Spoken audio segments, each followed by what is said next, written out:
Welcome to the Oxford Public Schools School Committee meeting of Monday, August 8th, 2022 at 6 p.m. Regular school committee meetings are videotaped by Oxford Cable Access and broadcast live on the town's public access educational cable channel 194, which is also streamed live on the Town of Oxford website, cable access webpage.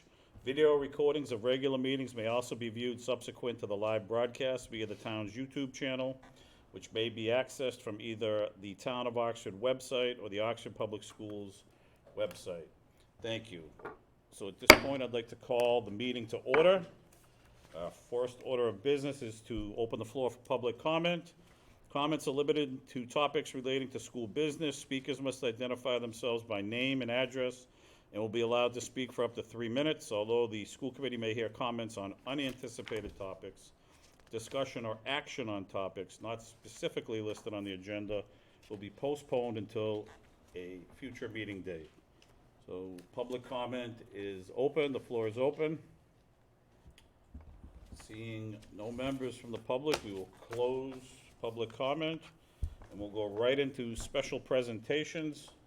At this time, I'd like Kristen Miller, Director of Student Services and Special Education, to come forward. So welcome. Thank you.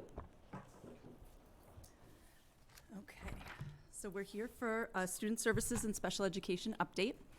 I'm happy to report that our summer session ended last Thursday, August 4th. We had a successful 5-week session. We were fully staffed.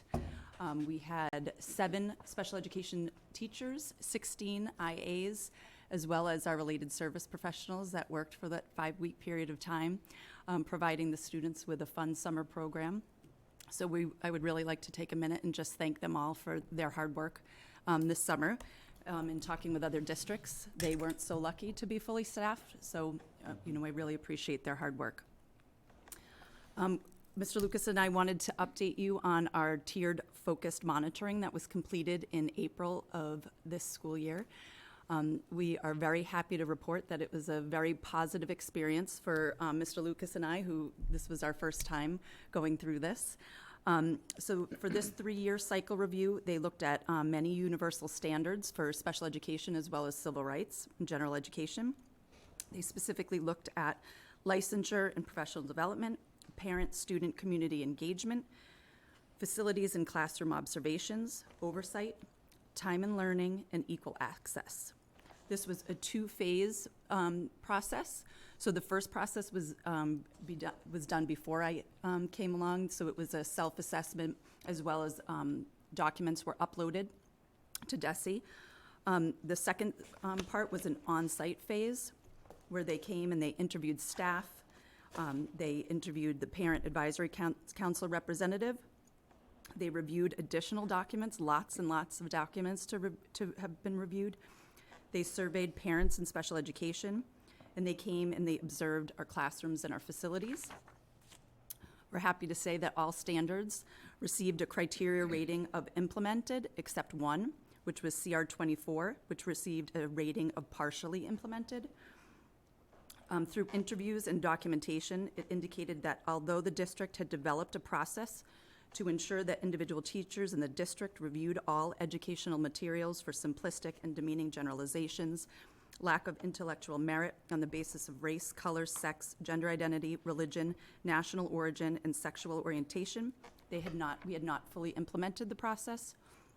So we did create a corrective action plan, which we put into place, and it was approved by DESE. So we will put that corrective action into place by providing the staff training at the start of the school year, as well as implementing that process and procedures. We'll be uploading evidence throughout the course of the year, and we have until June 2023 to complete that corrective action plan. In May, our staff also went through our educational analysis where futures came in, and again, there was lots of documents to be reviewed. I do want to thank Deb Tremblay for all the hard work she did gathering that, all the excessive materials that she needed to gather. That was a lot of information. They came in and they did a very, very comprehensive review. They looked at documents. They, again, interviewed staff. We looked specifically at culture and climate, IEP processes, and a continuum of supports. Futures did meet with Mr. Lucas and I in July. It seemed like a long time ago, but it was just a couple weeks ago. And they reviewed their executive summary. They asked more questions. They had us gather more documentation. They will be presenting that full report to you at the end of September. In regards to CPAC, our Special Education Parent Advisory Council, this is the volunteer organization that serves as a resource and advisor to parents of children with disabilities. This organization is open to families of children who have IEPs or 504 plans or anyone just interested in special education in Oxford. As a district, we've been working to solicit interest, and we currently have approximately 12 families interested in getting involved.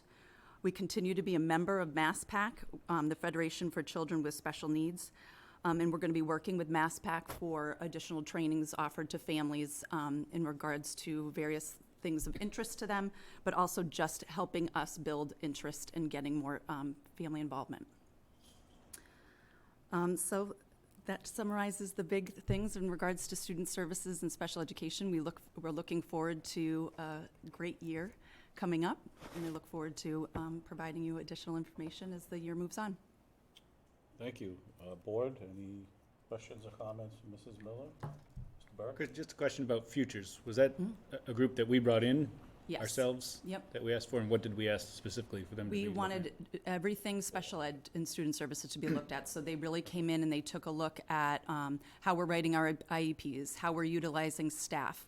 They're looking at caseloads, analyzing things that we might need in the future, but really looked soup to nuts. So it's going to be a very comprehensive Medicaid, transportation. They've really helped us tease everything out, strengths and weaknesses. Awesome. And they're coming the 26th, I believe, correct? They're coming here. Yeah. Thank you. Mrs. Forbes? Well, congratulations. It sounds like things went well this year, and I did hear great things about summer school. I would like to throw this out there selfishly. The DEI committee would love to have parents or students join us. We're looking to diversify that committee, and if you have 12 interested families, I'd love to have one or two of them if they'd like to join our DEI committee. It's something that I realize we haven't looked at, and we need to be sure to include all of our groups, our populations in school here. So if you could vet some of those people for me, I'd appreciate it. Thank you. Yeah, it would be great. I just want to be sure that we're including everyone and not doing things that we're not aware of that we can fix easily. You may So- even get on an agenda at one of their monthly meetings and go in and just talk a little bit about your What a great idea. Put me down. Teamwork. Yeah, thank you. All right. I got a question. Yes, go ahead, Sorry. Mrs. Forbes. So, you spoke about a parent advisor for the CPAC. Who was the parent advisor that was interviewed? Carl Brown. Okay, so he's been doing that for a long time. Yep. Bless you, Mr. Brown, because I know he's been very dedicated. And how did we contact those 12 families? Were you individually contacting people to reach out for interest, or? So when we met with DESE when they came in, they had given us various suggestions to get parents involved. So Mr. Brown had some suggestions, but when DESE came in, they said one of the things that they look at for when they're doing these evaluations is when we have IEP meetings, are we addressing that with families? So what we did, since it was later in the year, we started discussing it with families when we were discussing summer programming, reaching out. Today, a parent came in, new registration. So when she was sitting down, new family to Oxford, I talked about the fact that we were trying to rebuild the CPAC here, and I said it would be a great way for her to come and meet other families. And, she was interested and wanted to be involved. So it's just us trying to get that initial group together when we have the initial meetings, word of mouth, and then we'll be doing a lot just when we have our annual meetings, our 3 years, initials, and then we'll do the all calls when we have the formal meetings in the fall. So I commend you for doing that. I think it's really important to not forget, though, that we have families in our community that we educate that might be in a private school setting or, parochial school, and we're still mandated by law to include those families as residents of Oxford. And so if we're individually having contact with people that might be in our buildings, that's one thing, but we're leaving out a whole population of our community. So I would love to see some email blast or something done where we're not leaving people out. Yep. So that's one thing that I'd really like to advocate for, because I haven't heard of it yet. Like, still, when's the first meeting? You know, who's going to be the point? If it's going to be Mr. Brown, I know his kids, I think, have moved on.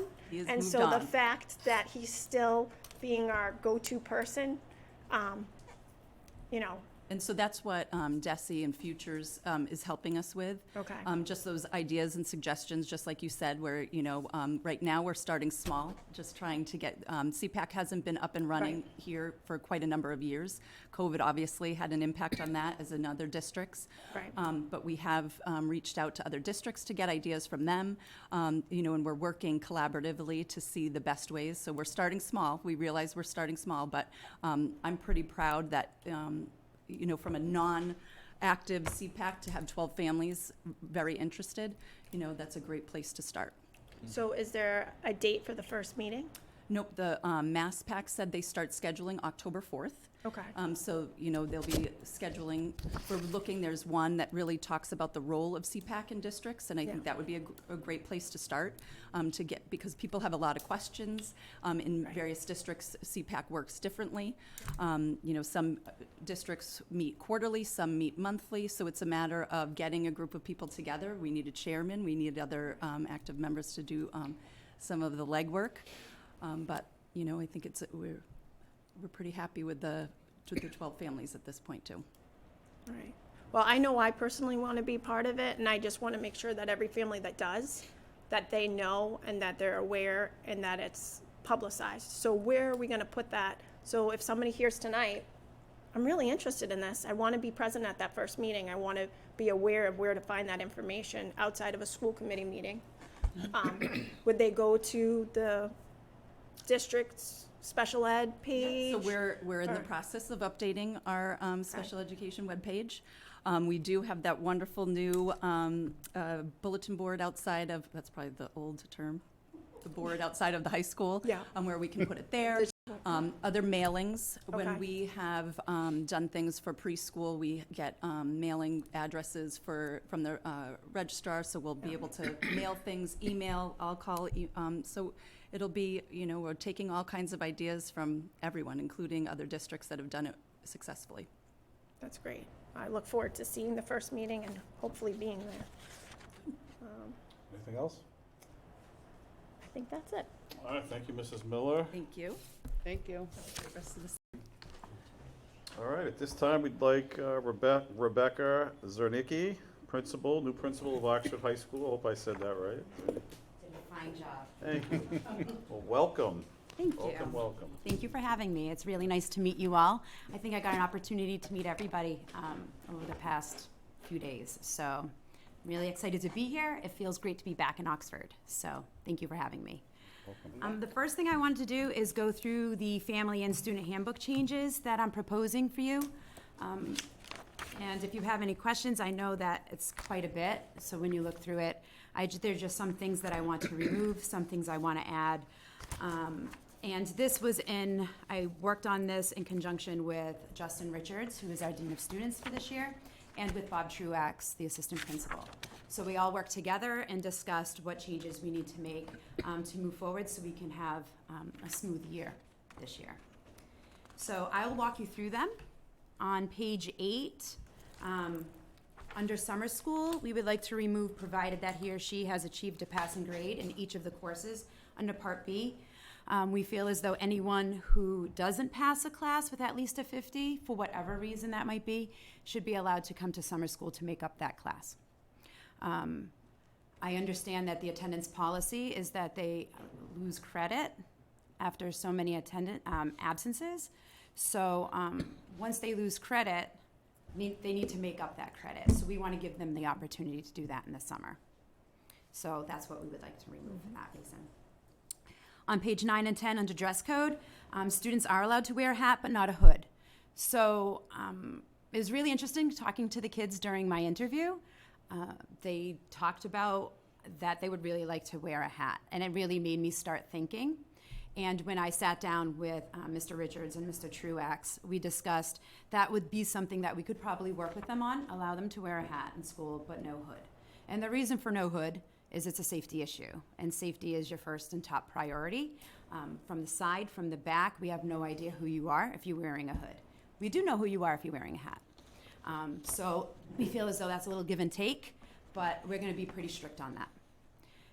Some families are confused. I know I've heard from quite a few families already about the fact, why can't they wear a hoodie? We're not saying you can't wear a hoodie to school. What we're saying is that you can't wear a hood during the school day on your head. You can wear the hoodie, but you can't put it on your head during the school day. Becky, can you just hang on one sec?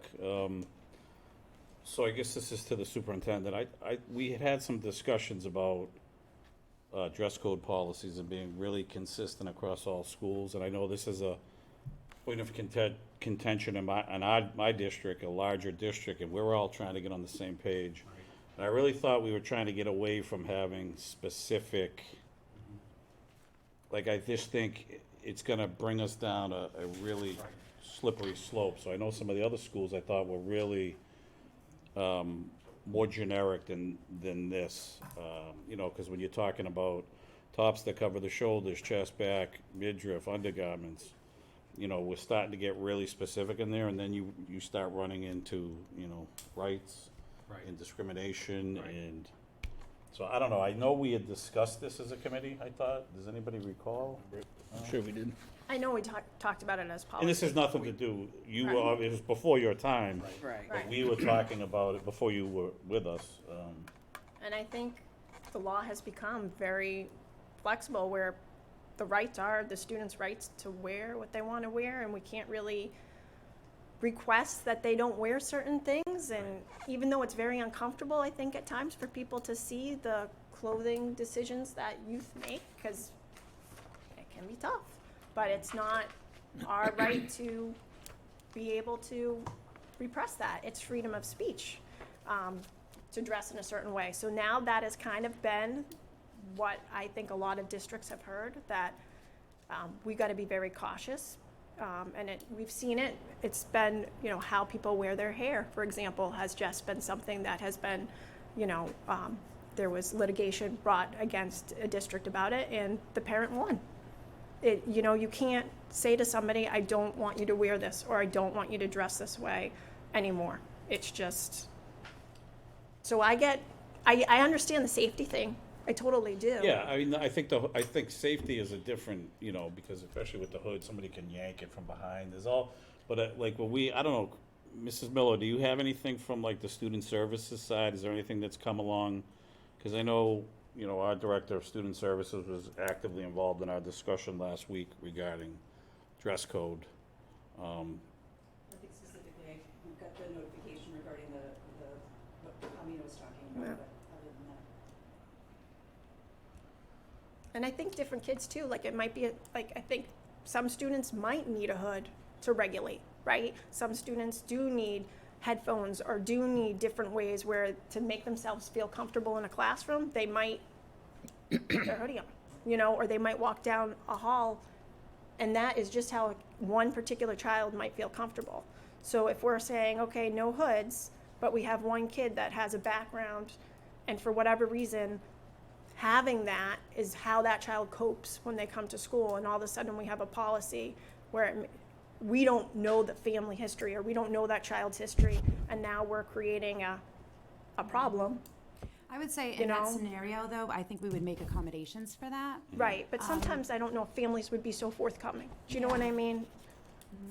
Or do they have to be, honestly, you know? And so that's where I think it gets touching. Well, Go. I mean, you gotta run the building, you know, the principal's job is safety first and Right. foremost. So, yeah, I think a policy that's less than more, but that gives administration, like, puts the onus back on parents to, you know, have their children come to school, you know, in respectful manner and ready to go. But if there's something that is deterring that, then the relationships that you build as a building with your parents, and you can sit down and have conversations, I think.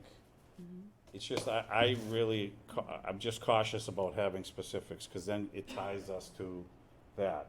And then it opens us up to potential, you know, disputes between families. And really, our job is we want them in the classroom learning and growing there, and we don't want having these battles about, dress codes. I don't know, that's just my take, I don't know, Mike. Yeah, I if think you- page 9 is very general, is what we're supposed to have. Page 10 gets a little specific. It suggests for parents a list. That's something we could look at, page 10. I know page 9 is the typical thing you will see in handbooks now. So it can't be destructive to property and other things like that that are kind of common sense things. I think that was the When you get into discussion we had. specifics, that's the problem. I think that was the discussion we had, that it would then be our judgment if it was causing disorder or disruption. So obviously, if somebody shows up dressed a little too provocatively, that's causing a disruption in the classroom, Right. we'd have to ask you to change, but Right. not spelling it out so specific. I think, now I remember that conversation, Right. Dave. But I think we talked about it must comply with the requirements of health and safety. I think your hood rule can be explained by that. Right. That's a safety issue, absolutely. And But that's if there's a definitely, specific Yeah. student that has a specific issue, I think families do have to communicate with us, otherwise we And don't then know. I also think too, then it's difficult, because you do have a specific student maybe, or several students, and then it becomes, well, why, by peers, why does this student have this, or why does that student? Then do you discuss with other students why other students have certain accommodations? It's like the can of worms. So it's like, if you make a big thing out of something, then it becomes a big thing. Or if you just say, hey, you know, I would appreciate if you, when you're in school, if you took your hood down. Not, we have a hood rule and we have to follow the hood rule.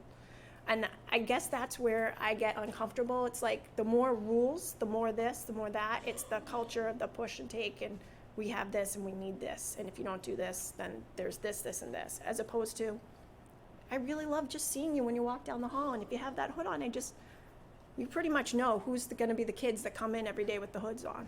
And that probably would be also a great way to know that that kid might need a little more TLC because they're trying to retreat into their hood. I don't know. I'm just trying to look back at the middle school, That's all, just doing the same thing. it's the same. Same language with the exception of the change that the principal just made with respect to the Allowing hats. Yeah. It's But all same the other thing. stuff is listed out? Yep. That page exactly 10? right. Wow, I must have been sleeping on that. I can't believe I didn't Well, I see think it. we never got into the handbooks because that's policy subcommittee. Normally what happens is we set certain policies for our policy manual, and then the handbook is something different that the principals typically advocate for. And so we kind of have that, and we've had that discussion We back only and saw forth the at the changes, table. yeah. Right, and we've kind of tried to leave it to the discretion of principals to kind of see what they want and discuss. And we've always kind of said that we would love principals to come in and sit down at a policy meeting and have these really, more challenging conversations. But we've tried not to do anything that would be overreaching into a handbook without having all administrators present at the same time, which we haven't had the opportunity to do for Mrs. a while. Forbes? I have so many comments. The language that we currently have, DEI committee has discussed. And to throw it out there, the clothing is not disruptive, it's the way the other students are seeing the clothing. So that's where we're on a slippery slope there. I absolutely applaud the rules. We need the rules. We need the rules enforced. I think one of the things that you said was it's a give and take. And I totally agree that a hood in school is a safety concern, but it's also a who are you concern. If things go wrong, we have cameras everywhere. If you're in your hood and maybe your sunglasses on, not that there are problems, but I think that was a great suggestion because all students can wear a hat. All students don't wear hoodies. Some of these classrooms are super hot. So I applaud that. I would love to see rules enforced, and I think that the whole dress code thing needs to be addressed district-wide, not just school-wide. Making the accommodations for students, these are high school students who can come and say, this makes me uncomfortable and I feel better when I this, and it might be in one class and not another where students need to feel more secure or whatever, but a case-by-case basis is perfect. So I think the give and take is a great idea. And we do need to look policy committee as well as get rid of all of that language because dress codes are, And I think it is struck, all that language in our manual. Again, I think it's different in the handbooks. Right, Which so is we one gotta of those fix that. things That's that a we problem. knew that we had to fix and we knew we had to discuss, but, right. The elementary schools have a very similar language to page 9 only. It's very, Corey, I think you were looking at it. Yeah. That's what they have. The middle school and high school then have a more descriptive page, it's page 10, which goes into it further. In our Alice training, I do not believe they want us to allow kids to wear hoods. which is a safety issue, because you have to be able to identify every child that walks through that door or walks down the hallway next to your classroom immediately, and know that it's an Oxford student, and not an adult or somebody from the neighborhood that just walked in. So I feel very strongly also that we should not have hoods in the high school. I believe this is common in high schools that you do not allow hoods. I don't know any that allow hoods. But hats, I think, is fine because you can still identify the child. Just to clarify, if I could, all schools shouldn't have hoods, not just the high Correct. school. Right, Correct. okay. Correct. Because I think that's, again, need to be across the board. You learn in kindergarten what the Correct. rules are in high school. Agreed. And there was one other thing I wanted to say, Dave, just to touch on something that you said that I always feel terrible about, but it's a true fact. Being this is a high school, parents don't know how their kids are changing after they leave the house. You had made a comment about, parents want to. Yeah. So let's be honest, it's not always on the parent. I just want to throw that out But the there phone to- calls to the for it. people who work for us. Yeah, but no, I totally, but Yep. it's, I think that's where the conversations need to start, and then it's the relationships that you build in your buildings with those parents, so you can have these conversations. I mean, I just shared with the superintendent, the dress code policy that we've kind of been working on. And it really just identifies 3 themes, and then it basically just captures a couple of sentences or a couple of small paragraphs where it just talks about how the responsibility is with the parents about the dress, but then we ask that we work together to kind of meet our top 3 goals here, which would basically promote respectful learning environment, promote a safe learning environment where dress does not interfere with the successful and safe completion of learning activities, and then promotes equitable and exclusive learning environment, and it goes on. Those are the 3 overarching themes, and anywhere somebody is violating that, that's where the administration can sit and have conversations with parents, and that's where we might find out that, Joey, does have an anxiety issue and does at times need to wear his hood or her hood or his hit, but I think less is more. That's just where I'm at. Right, we need to work on that, for sure. I don't know what we do. I mean, we can go through the rest of this and look at all the other changes and then come back. Oh, absolutely. And discuss, we can always put it, actually, they haven't even gone out yet, right? Handbooks, I know we approved. Not but- yet. But I hate to hold all of these Well, changes. no, we don't have to. We can approve everything, and so let's just let Becky continue. On page 11, under cafeteria rules, I would like to replace number 2 with students are to remain in the cafeteria unless they receive permission to use the lavatory.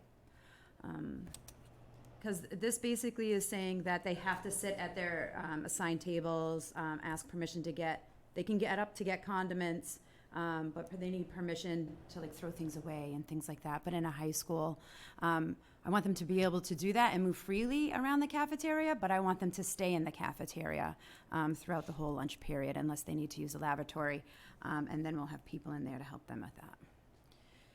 So that's what on page 11. On page 13, under snacks and drinks, I would like to remove the chewing of gum or candy is not allowed in school. And I would like to remove in a classroom during snack time. We don't really have snack time at the high school. And if they're chewing gum or having candy, that's not anything that I think myself or the teachers really want to police at this point.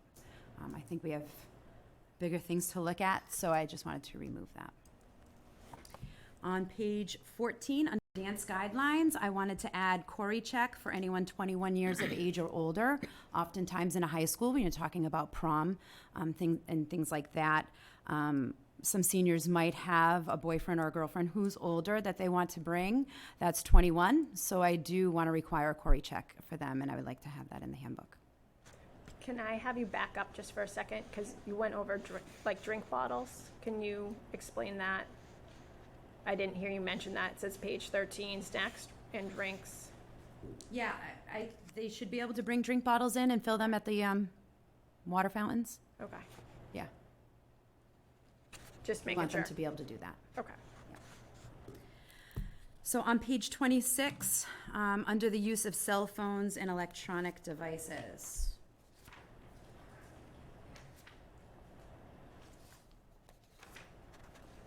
Kind of fast forwarding a little bit. I would like to remove MP3 players and DVD players. I don't think we're gonna have students walking around with those right now, so I would like to remove those. Add cellular phones and make sure cellular phones is first, because I think that's the first bone of contention. And I want to add that phones should be turned off and placed in their bags during the day for the most part. We are allowing them to use cell phones in the cafeteria during lunch, but we really want to crack down on the use of cell phones within the classroom during instructional time. It can be a distraction. It is a distraction. Also, like, it could turn into cyberbullying at any point in time. So we really want to crack down on the use of cell phones in the classrooms. Again, the give and take, right? We want to allow them, especially if I'm going to make them all stay in the lunchroom, and if it's hot in there, I want to at least be able to let them listen to music on their cell phones if they want to. So that's that piece. Could I just, because this is another thing that, you know, being a principal myself, I've had to deal with over the years, and one of the things that could cause us, or could cause you some issues, is the requirement of the parent or guardian to pick it up. So say it's a second offense of a student, and now they have to leave, but the parent or guardian's not around till 6, but they need to be able to contact that parent or guardian.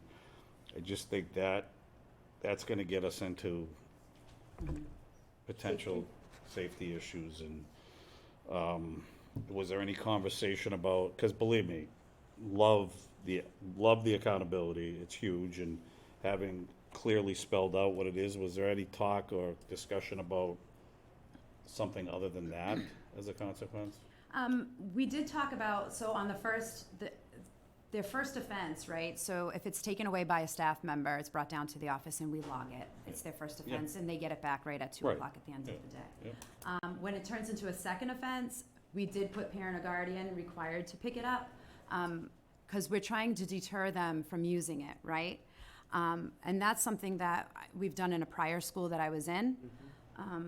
If the student really needed it and it was a safety concern, and we called the parent and the parent said, can you please give it to Johnny so he could have it for basketball practice or whatever, we worked with them on that and said, okay, we'll give it to you this time. But when we talked to the parents and said, it's really important that you talk to Johnny about using this in the classroom. We need you to partner with us and really need your help and support in this. And really, it always worked out really well. Like I said, we do make accommodations when there's extenuating circumstances at all times, with every rule, right? There's always that gray area.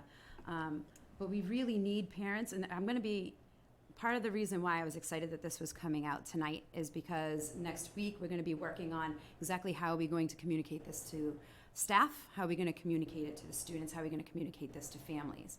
I'll be sending out a newsletter next week with all of our specific changes and what to expect coming in this year. So we want to make sure everybody is really aware of this and the policy. And if there's a problem with it, and there always will be, that they call us and talk to us about it. You know, that we're here and we're here to talk to you about anything that you have a concern about. 2 and 3, what's the difference? Between the second and the third, Yeah.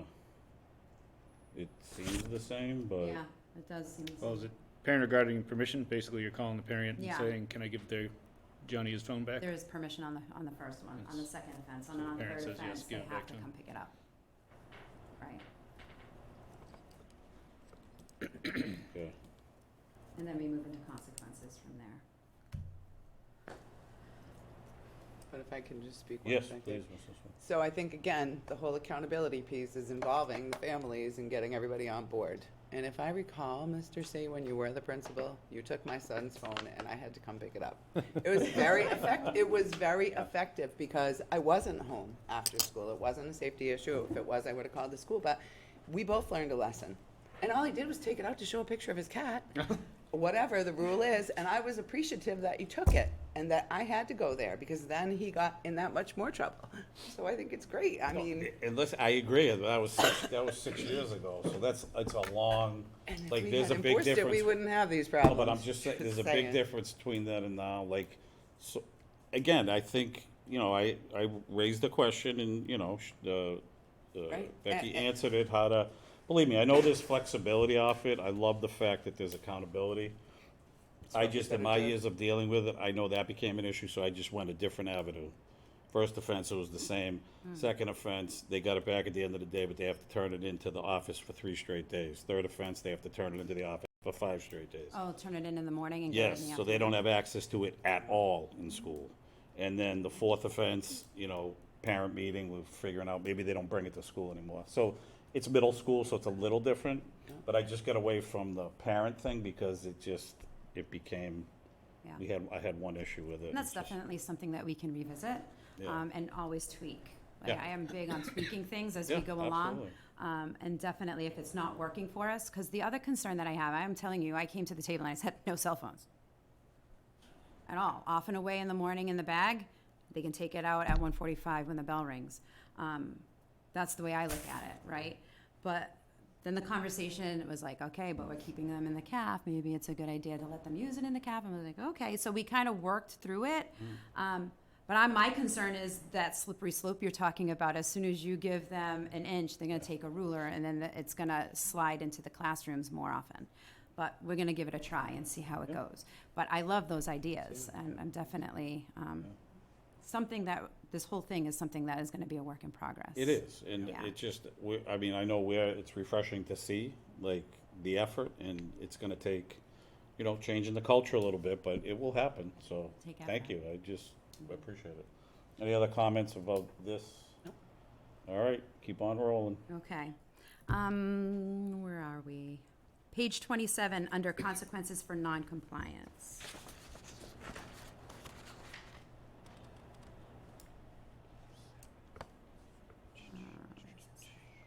Add, or until a parent can come in to meet with administration, we would like to get the student into the classroom as soon as possible.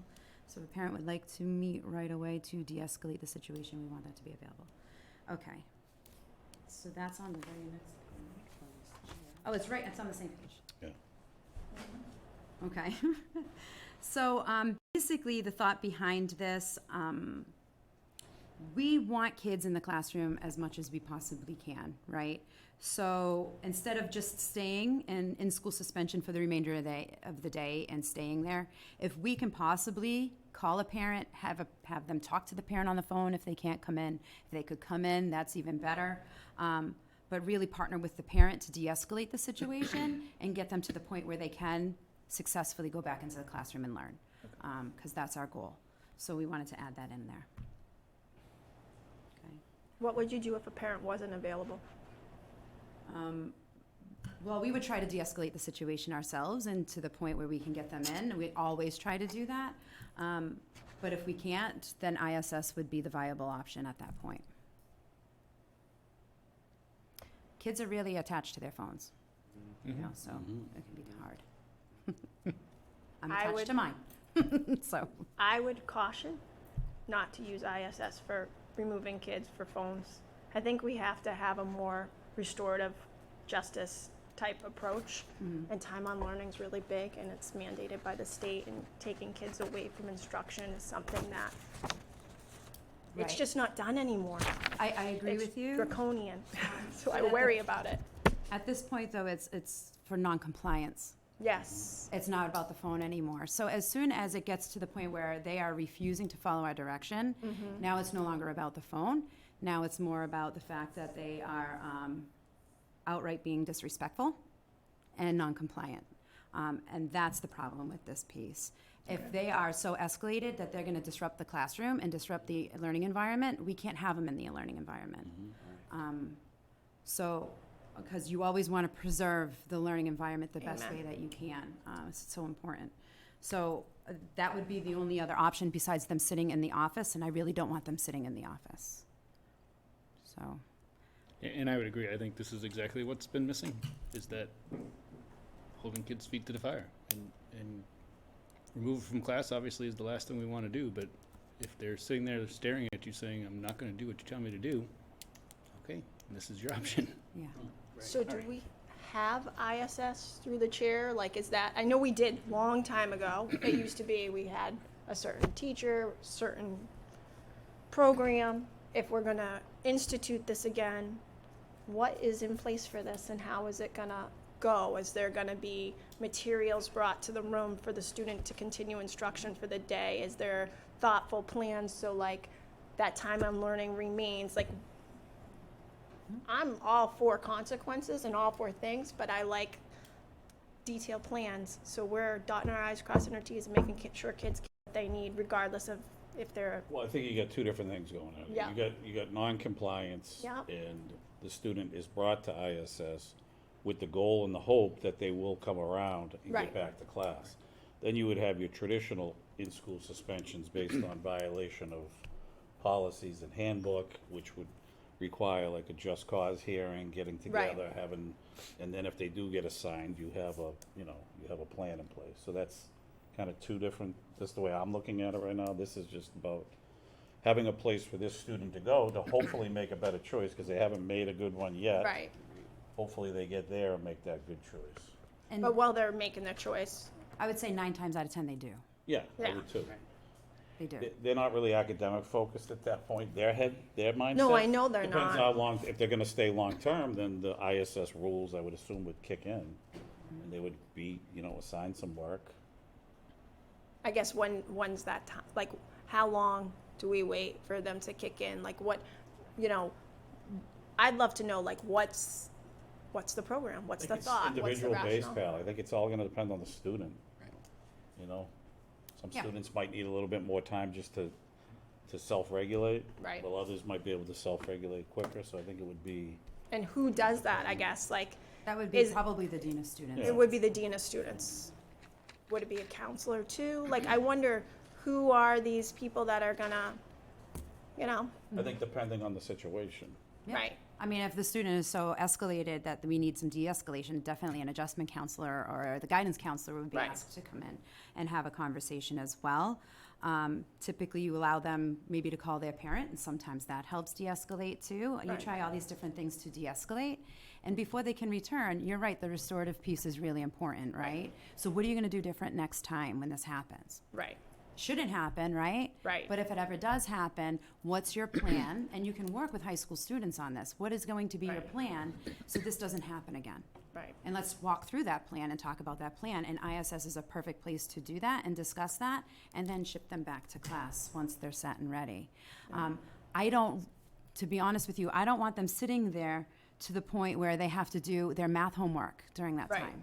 Because at that point, if they're able to sit down and do their math homework, they should be able to do it in the classroom, right? And I can free up my dean of students to do a million other things that I'm sure he's going to have to be doing. Right. So I don't want to tie him up as much as I don't want to tie the kids up. I really want the kids in the classroom. So to ask for classroom work, I mean, that's old ISS, the way I see it. I see the new ISS being really around restorative practices. Well, that's good to hear.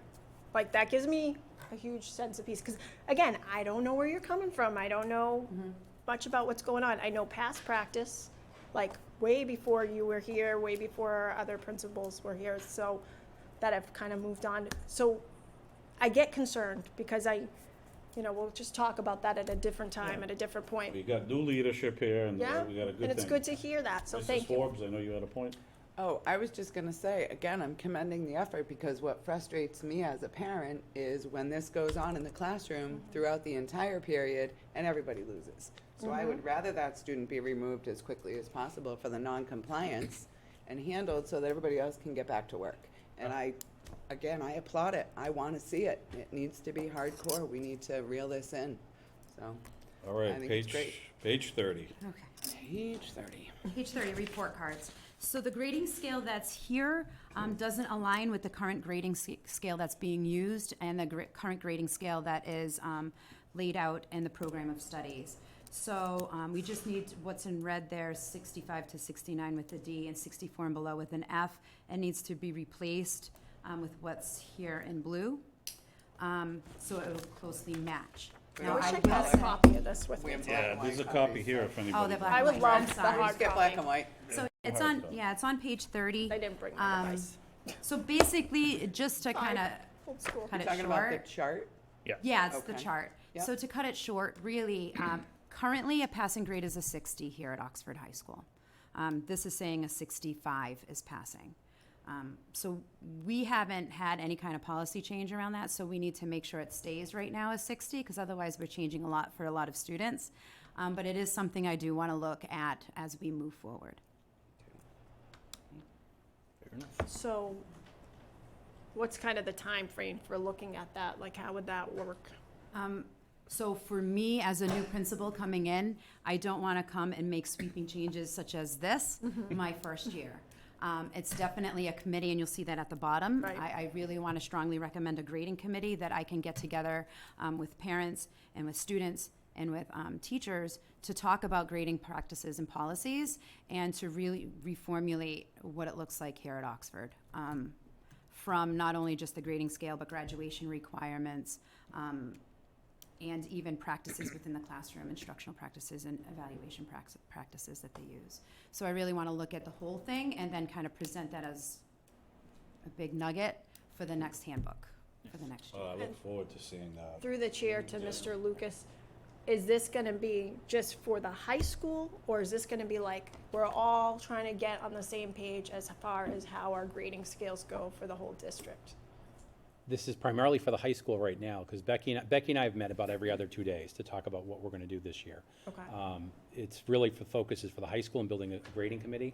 It is something that could spread to our other schools though also, 'Cause as I well. thought Right we- now, the focus is on the high school. Right, but I thought we had discussion at previous meetings that we realized that report cards were inconsistent between school to school. I know it's one thing I've advocated for time and time again, that I think Yeah. that we need the grading committee, I applaud you, but not just here, like all schools, and we need to have uniformity, like Mrs. Forbes said before, so parents are aware, this is the expectation, this is how it rolls in this school, and it rolls into that school, and then there's not confusion. I know high school is different though. Yep. It's a different environment, but Well, it'd be interesting to see what the high school can come up with on that committee, and then obviously share with, they would be more aligned with, 7, 8, maybe 6 and 5, so maybe they can have some commonality, and then I think you're right, I think K to 4 really needs to be looked at, so maybe that's something that, Yeah. you can but if you talk. have those key stakeholders from like each building, maybe a few of them present at the high school meetings, even though that would be a lot to ask of people, I know. If you were making some changes, they could give input too. Well, that's gonna be hard for Yeah, our but I don't know if the students. elementary really applies. Right, I think I it's get that. more some of your middle schoolers, maybe that's something that Becky can talk to Amy about, having maybe a couple middle school people, if they're interested, to sit on it and give some feedback. Yes, Mrs. Forbes? Is there a state standard for passing grades? Because I know, as a school committee member and a parent, I didn't really feel like a 59. It should be higher than a 60 to pass. Is there a state, guideline? Desi doesn't say, Not so that I that know all of. schools, if you go to school in Oxford and then you move to Western Mass, it's not the same. Here, I'm failing, but there, I'll just go to Oxford because I'll pass there. And Mass Core, and I I mean, wonder, is that, there isn't anything? Well, there is. You're all public not. school people. There There's isn't. nothing? We're all shaking our head this way. No. We could talk for that hours, there you don't even would wanna be. get me going. Look at that grading system right there, and look at failure, yeah, okay? 59 to 0. I know. So our most needy learners are struggling, that the range is so big. We need to close that. I don't even get me going on Right, grading. but I just was curious because Yeah, there should be. Yeah, it's, Department of I Ed mean, should have a traditionally it's standard. 59 or 64. 64. That's We were usually what you 64, see. and then it went to 62, and then we went to 60. Yeah, I've never seen 62s. I mean, we could have here, maybe, I don't know. I think we did. It's always been 59 or 64, norm, that's the, the norm. I just watched it. anyways, let's keep All plugging right, away. Thank you. Can I, Oh, yes. I'm sorry, one Right, last yeah. comment. Yeah. And I'd love, this is just to bring to this committee that you have coming, scaling, grading. I know that seems to be a common practice around the high school, that sometimes things are scaled. And as parents, I think parents need to know, this is the expectation in students. Grades are done this way for everybody. We don't scale something after the fact. Because the grades that your children get, when you hear, okay, you got 100 on something, but then you realize 10 of the 40 points did not count on that assessment. Okay, now we're not looking at really a 100, but to the child's ego, they think they're a rock star. And then they're not Yes, I think necessarily. that's something that Yeah. they can, in the grading committee, that'll be Yeah. information that And I definitely should want address this. departments to be grading the same way. Yeah. Right, so the whole science department should have the same weights and should have the same grade scale that they're using and grading the same way. It can differ from department to department because grading English Right. is very different from grading science. Yeah. But as a department, I really think they should be unified in how they grade. Mm-hmm. So that's something that I'm going to be bringing forward to my department heads. All right, Excellent. thank you. So 60 there's that. Page 64 through 70 in the bullying policy, we should be removing all parts regarding expulsion for students regarding bullying, as we can't legally do this. It is against the law to expel students for bullying. So no changes were made, but we really need to update that and just take expulsion out of the language for that. Yeah. Just to make sure that we're aligned. Same thing on page 71, to remove expulsion for the same reason. Okay, on page 90, plagiarism. When it comes to plagiarism, it's specifically said in here that the teacher will talk to the student, and then then the rest of it happens. However, I really want to add, and the parent or guardian. I think involving the parent or guardian in when plagiarism happens is a really important step, so the parent guardian know what's going on, and also so they can have a conversation with their child about it. So we definitely want teachers to alert the parents, as well as just talking to the student to talk about plagiarism and how important it is that we don't do that.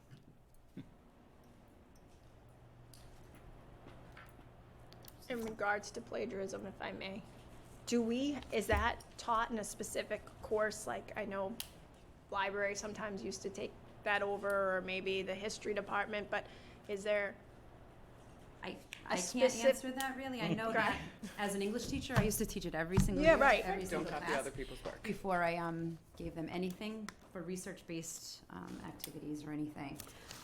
So I think it depends. I don't know if it's a specific piece of the curriculum in a specific class, but I know English, all 4 years, we taught it hard, it's good. yeah. So maybe is that something to Mrs. Griffin's point, maybe you could talk to the department head about, maybe that's something they could, Yeah, first week of it should school, really couple be weeks of spoken school. to in all Every of, year, all the but time? anytime they do a research Right, project. but at least, it's the message is getting, English everyone has to take, right? So the Right. message would get out at least to everybody. Yep, Yeah. we can Just a definitely do thought, that. I mean, just, Yeah, so kids are not like, oh, I never well, even not knew that. blindsided, right? But I think But they too, should be, but. they're being taught really young, don't copy other people's work. Like, that's how we're putting it in kindergarten and first grade and second grade, so. Yeah. Again, it's a whole continuum. We want to start it down there. Plagiarism is copying someone else's work. We just use a different word for it. So we should be teaching this right throughout, Yeah, you know? Yep. Hopefully by the time we get here, Yep. it's already Yep. taught. Exactly. And retained. all right, where are you, 91? Okay, yes. Under expectations for student behavior for levels 2 and 3, I want to add dean of students, as we added a full-time dean this year. So not just the assistant principal, but also the dean of students can be addressing level 2 and level 3 behaviors.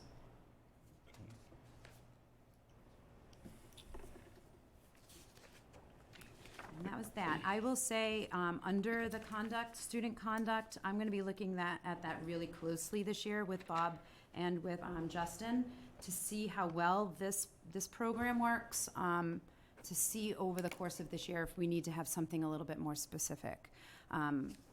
But they assured me that they can handle it and be able to, work with students using what we have currently. And we'll see how it goes. All right, you just want to talk quickly about your committees? I know Yes. grading. you So I already talked about the grading Yep. committee. That is one committee I do want to move forward. And this will probably be reflected in the school improvement plan that I'm planning on working on in September to move forward to you. But also the attendance committee, because as we look at the attendance policy that is currently in place, I heard from students, I heard from teachers that it's not really being enforced. So when something isn't being enforced, there's a problem with it. It's probably just not working for the school. So we really want to look at the attendance policy to figure out what works, what's not working with it, and how can we make it better to better fit the needs of our students and to get our students here. Because we know that our students do a lot better if they're sitting in front of us. So that's definitely a policy I want to look at over the course of this year to make it better fit Oxford High. Thank you. Any other questions? I know we had a few there. So we do need to take a vote to approve these changes. I make a motion to approve the changes as presented. But dress code. So should Is for future, I mean, it's there right now. I don't think the policy committee is gonna be able to work that out before school starts, and I think going forward, we need to have it. It's there. Whether or not we enforce some of the things that we know we shouldn't be enforcing. Well, policy committee doesn't have anything to do with this. But I thought I mean, because we it'll do be a look at that. district-wide, we were gonna look at that. Yeah, we can look at it, but if we want to make changes to the dress code policy, now's the time to do it before I the think school year maybe we starts. should use what's in Talking the, individually in each building. I think maybe we should use what's in the handbook. I mean, the policy manual. The language there is pretty, if I remember correctly. Is it just that page 9 language? I forget. So you want me to amend my motion? Sure. Okay. So I make a motion to accept the changes with the exception of the dress code, which is going to be Yes. reviewed. Right, because we've done all that. I mean, we have that generic, it's just not in the handbook. It is page 9. On the It- top. I So- believe Nine. now. So it's nine. Again, I don't have the policy manual in front of me, but I think it is mostly 9. And then page 10 is much more specific And then information. page 10, we're getting into That's the what we weeds. need to- And I right. think page 10 is just honestly where nobody can go anymore. That's just from what I have seen through what has been occurring in patterns and trends throughout the state. Other districts, in the media, in other places, you can't really censor what people wear anymore. You can't say, I don't like that t-shirt because it does have tobacco products on it. Well, right, so we've You got, can't. It's- we've discussed that piece. So, Yeah. right, we're So talking let's about just- the hat and the hood, right? But I think we have to just need strike figure that out- from the handbook. Right, so do we want to, so what we can see is page 9, the dress code, it goes all the way down past the 4 bullets. Right? And the fourth bullet does say hats and hoods should not be worn in the school building, correct? Well, the one I'm looking Right now, at. it just Hood says should hoods. not be worn, Hoods, right, right? took out. And then the administration is authorized to take action in instances where individual dress code does not meet the above stated guidelines. Right, headwear, hoods, ringbands, municipal. So it kind of contradicts itself. The 4th bullet on page 9 is contradictory to the 1, 2, 3, 4, 5, 6, 7th bullet, the headwear. Right, so Permissible. we're proposing to strike all that out, Right. that That's page. not here. Right? What's that? Correct, September. Right, she's not proposing to strike that here in what we're voting on. I kind of, Correct. yeah. You're proposing to strike that out. I'm trying to look up dress code on our policy handbook on my phone, which is like an eye test. I apologize. It's page 219 of our handbook. So nobody likes my motion. I don't know what it is yet. You want us to repeat it? So I make a motion to approve all of these changes, including the hat hood, and it's in the handbook right now. We're down to the wire. We have 2.5 weeks. A lot going on, a lot of changes that need to be put out to parents ASAP. If we know that our policy isn't in compliance, we need to fix that. It's not just here. So if we're going with the one that the policy for the district, this handbook is already wrong, right? So I'm just saying, put So it out, redo it, and then we put it out again. Is that your motion? That was quite Well, that's my complicated. explanation, because I made my motion and then everybody had All questions right, and comments and I gotta concerns. rein us in, it's the heat. What, do you have the policy I do. committees? What, could you please state it? I can. So from page 219 of our Oxford School Committee Policy Manual, it's JICA Student Dress Code. Hold on. Sorry. Flip it sideways. Yeah, I should. There you go. No. Is it not The flipped? responsibility for the dress and appearance of students will rest with individual students' parents/guardians. They have the right to determine how students will dress, providing that the attire is not destructive to school property, complies with requirements for health and safety and does not cause disorder or disruption. The administration is authorized to take action in instances where individual dress does not meet stated requirements. This does not mean that students, faculty, or parent groups may not recommend appropriate dress for school on special occasions.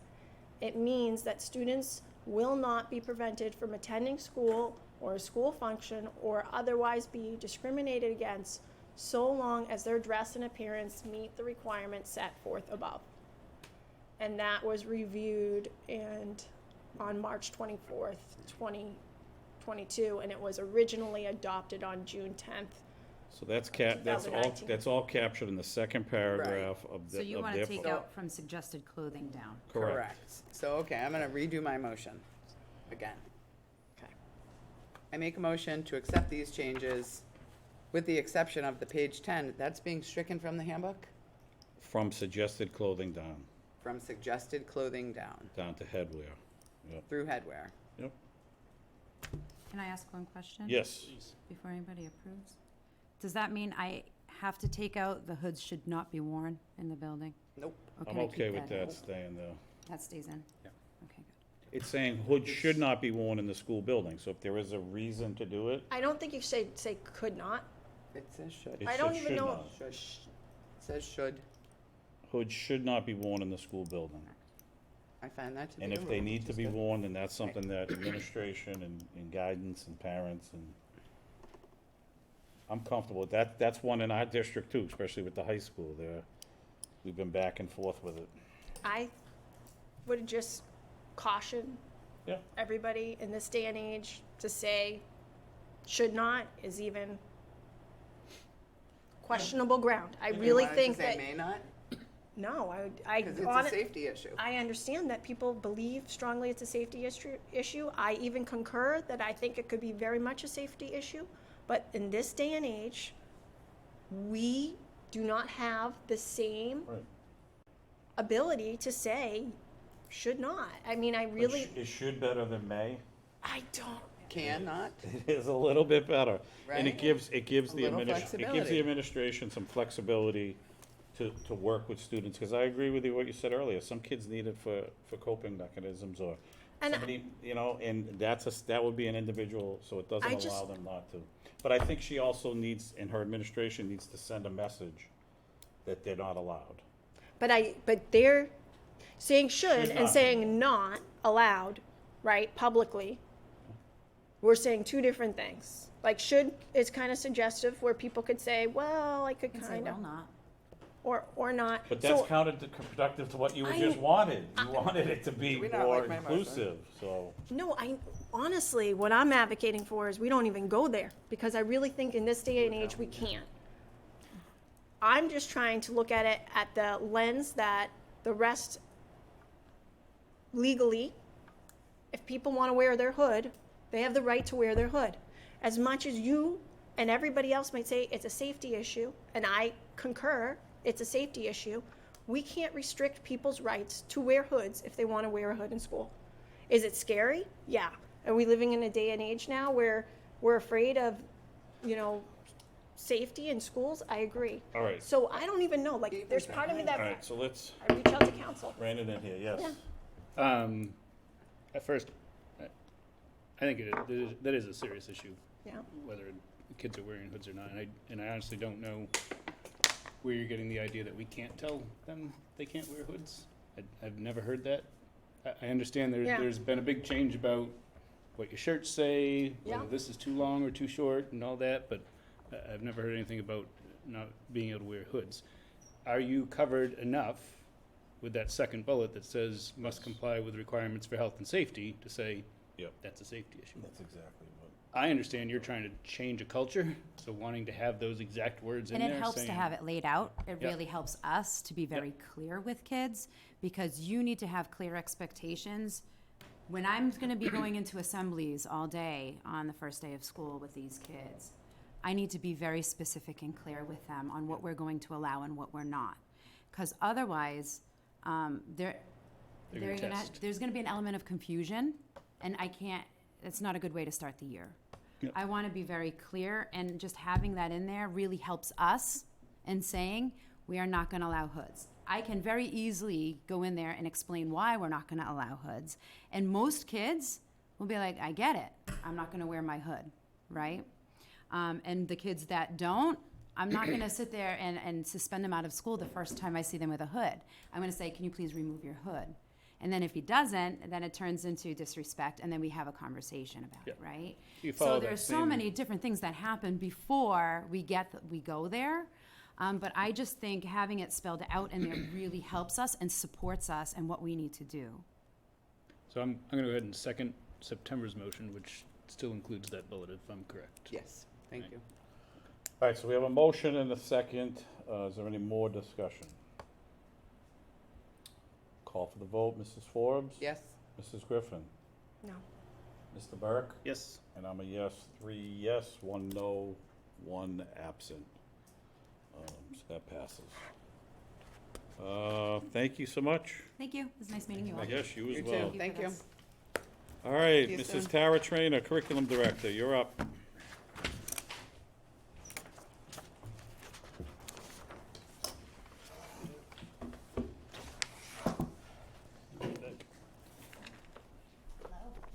Hi. How's it going? Great, welcome. Good, good. We've got some nice changes coming for the high school. Exciting times. Exciting. So today on the agenda for myself was to recap last year's professional development, look ahead at this coming year's professional development, look at our MTSS plans, which is also a part of our DCAP plans, and just doing a quick reminder about our mentoring program and how we run that in Oxford. Can I just ask before you start, should we have something that we're looking at, or is there nothing in the So packet I for was this? away last week, Okay. so I did not send anything in. I just want to make sure I wasn't missing it. and You then are not missing a thing. Jumping around at nothing. You are not missing a thing. And So- if I could as well interrupt, Yes. and this is back, I'm going back to the first presentation. Is there any documentation for the tiered focus monitoring or the report in April? Will we get a copy of that report in April? You can certainly, we have the copies available at the central office. That would be awesome. I'd like to get one. I would have loved to have read it before the meeting. So like when anybody gives a presentation, for me as a school committee member, I want details and background and to do my own homework and to have not read that report before your synopsis. I feel like I could have missed something and the public could have missed something. All right, so very, So I would like that. point well taken. So what, to the superintendent, if Mrs. Miller could send you a copy of Sure. that report, tiered I'll report. share it with you. Share it with us. Yep. And then when they come in on the 26th for the futures presentation, we can get a copy of that ahead of time.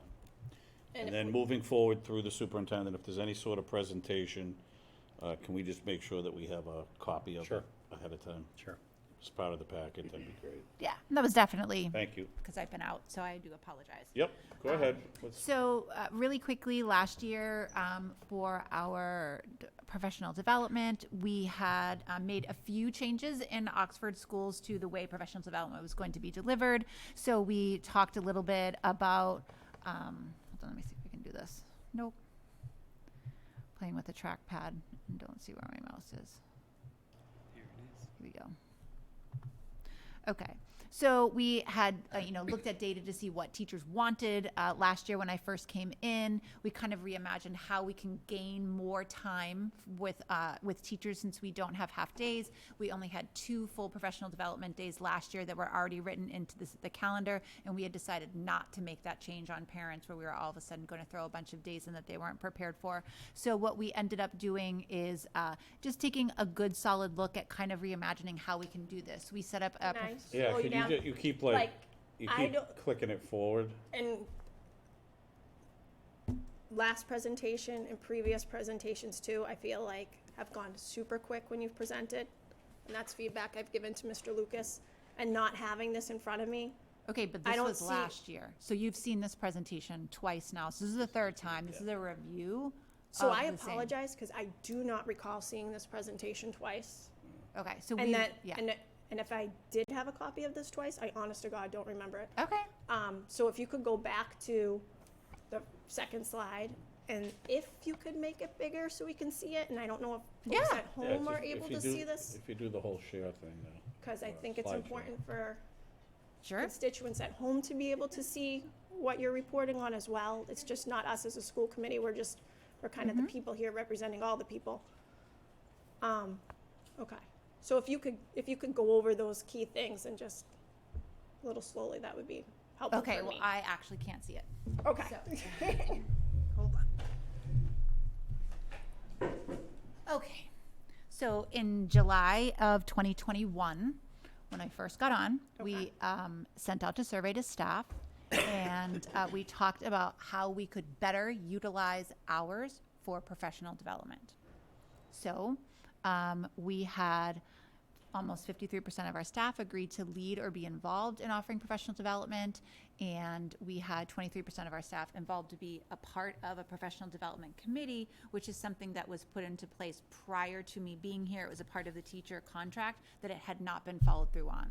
So prior to myself, there had not been a PD committee, so we followed through on that end. We got a PD committee, and then we had teacher input from the district for what types of professional development teachers were hoping to get.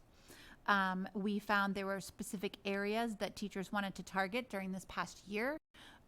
They wanted to, again, create a staff opportunity to select topics. We wanted to create a 2-year calendar that would have gone out to staff on October 1st, which we did. And we were going to follow the 2-year PD plan to go with the 3 big priorities that DESE had in their roadmap to recovery, which is grade level appropriate instruction, sense of belonging, and monitoring student understanding. So every piece of professional development for the last year and this year was going to follow DESE's roadway to recovery.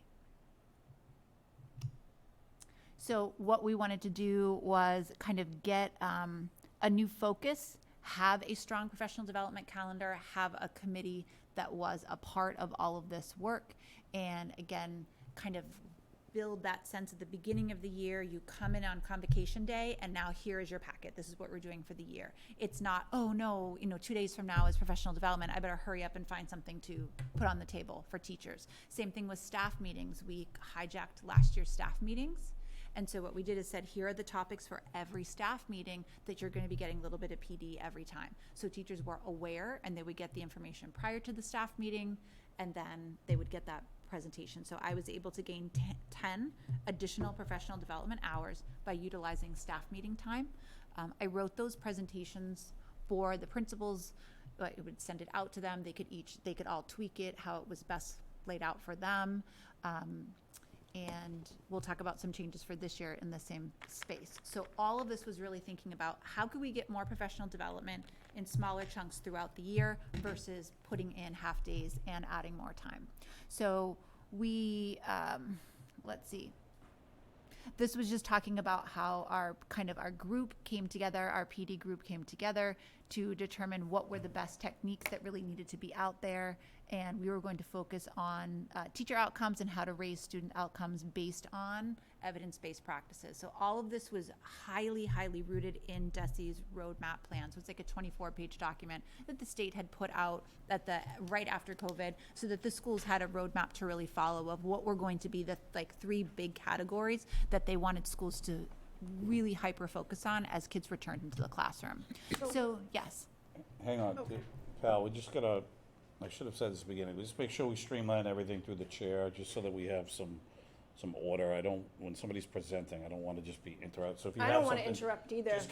just catch my eye, and I'll, Absolutely. I'll recognize you. Sure.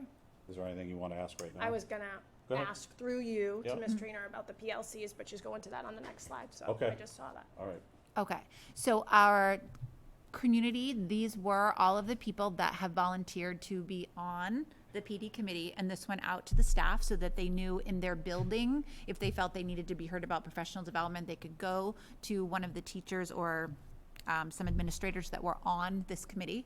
And we met about 4 times at the beginning of the year to solidify topics, to address teacher concerns. We met after our first PD day I had gotten feedback online from a Google form, but then also have the committee back to say, what were teachers really saying? Are we really benefiting from the information that we put out? We were also offering our professional development in a more universally designed approach where we put out topics in the 5 categories where you have to get PDPs. So we need PDPs in pedagogy, we need them in diverse learning needs or special ed category, we need them in content area, we need them in SEI, and then we need just basic educational issues and topics. So each one of those we needed to, as best we could, equally represent those categories so that a teacher could say, I already have my 15 in this, but I need, I have to get 90 in this, and I need to make sure that, we have offerings that will lead to that. So this committee worked in that respect to make sure that we're not just putting in things that we would enjoy having, but that needed to be in there to cover what our teachers need for professional development. So we, again, went through each staff meeting and we shared a piece of evidence-based practice. Again, most of the recommendations came from DESE, so there were no shocking surprises. So to follow the roadmap was the easiest one to kind of go through. Then we had principals do walkthroughs to see whether they could see these practices in place. So for instance, in September, we talked specifically about sense of belonging, and we wanted teachers to focus on greeting students at the door. So I knew staff was greeting students at the door if all staff members were standing outside of their door. And how are we going to greet kids in a year where we were coming back with masks? So a lot of the teachers then outside of their doorway then posted, we could, air high five, we could air hug, we could, fist bump, we could do these particular things, or elbow touch. These are ways that we're going to greet each other and say hello in the morning. And that was a really big piece. So then the month of September, then I heard from principals to say, okay, I was out in my building, I have 21 classroom teachers and 19 were out this morning. So it was just getting that piece. And then when I walk through the buildings, I can see that I walk through Chafee, I can still see now the posters that are outside of classrooms that were reminding us to greet students. These are things that are not new to us, but they're just these little reminders from DESE saying, hey, it's been a year and a half. Don't forget how important it is to say hello to a child with their name at the door. And these are different strategies that you could do that. And so it wasn't anything earth-shattering, but it was certainly something to have reminders. And then it was nice to walk through the buildings and then see teachers doing that. Walk through the high school and see teachers just a step outside the door. Just that step and greet. And some people, this is a part of their practice regardless. And for others, it was that reminder, oh yeah, I want to be in the hallway. So that was really the whole plan behind doing this. And if we just put those little tidbits in during each staff meeting, it was kind of flooding it throughout the year. And then I would have the principals do the same thing. So that means from the first staff meeting to the last staff meeting, principals needed to be standing in the hallway greeting. And I would remind them, okay, don't forget, the first day we talked about greeting, so you will greet each staff member at the door. The second time we talked about using exit tickets, so every staff meeting after this, you will have exit tickets when you present. So all the pieces the principal was then also modeling for the staff as well. So this is really kind of the thinking is seeing our principal as an educational leader within the building. So that was something that I think is super exciting, and to have that modeling piece. At the same time, it was a nice push on our principals to have to kind of see what it feels like to be a teacher at least once a month up there. We had put out a proposed PD calendar. We only had 2 full days last year. That information had gone out to staff as well inside of a Google form. This way they could go in, read about all the descriptions, and then sign up for the ones that they wanted to go to. So you pick something from 8 to 10, you pick something 10 to 12, you pick something 1 to 2:30, they go in, they click those off. So this was something new as well. Then from there, principals had access to that. So I gave all of Miss Bellhumer's things to her. She can then see where all of her staff members would be. And then we also had an attendance form to say yep, they were there. Everybody gets their PDPs and gets their space within there.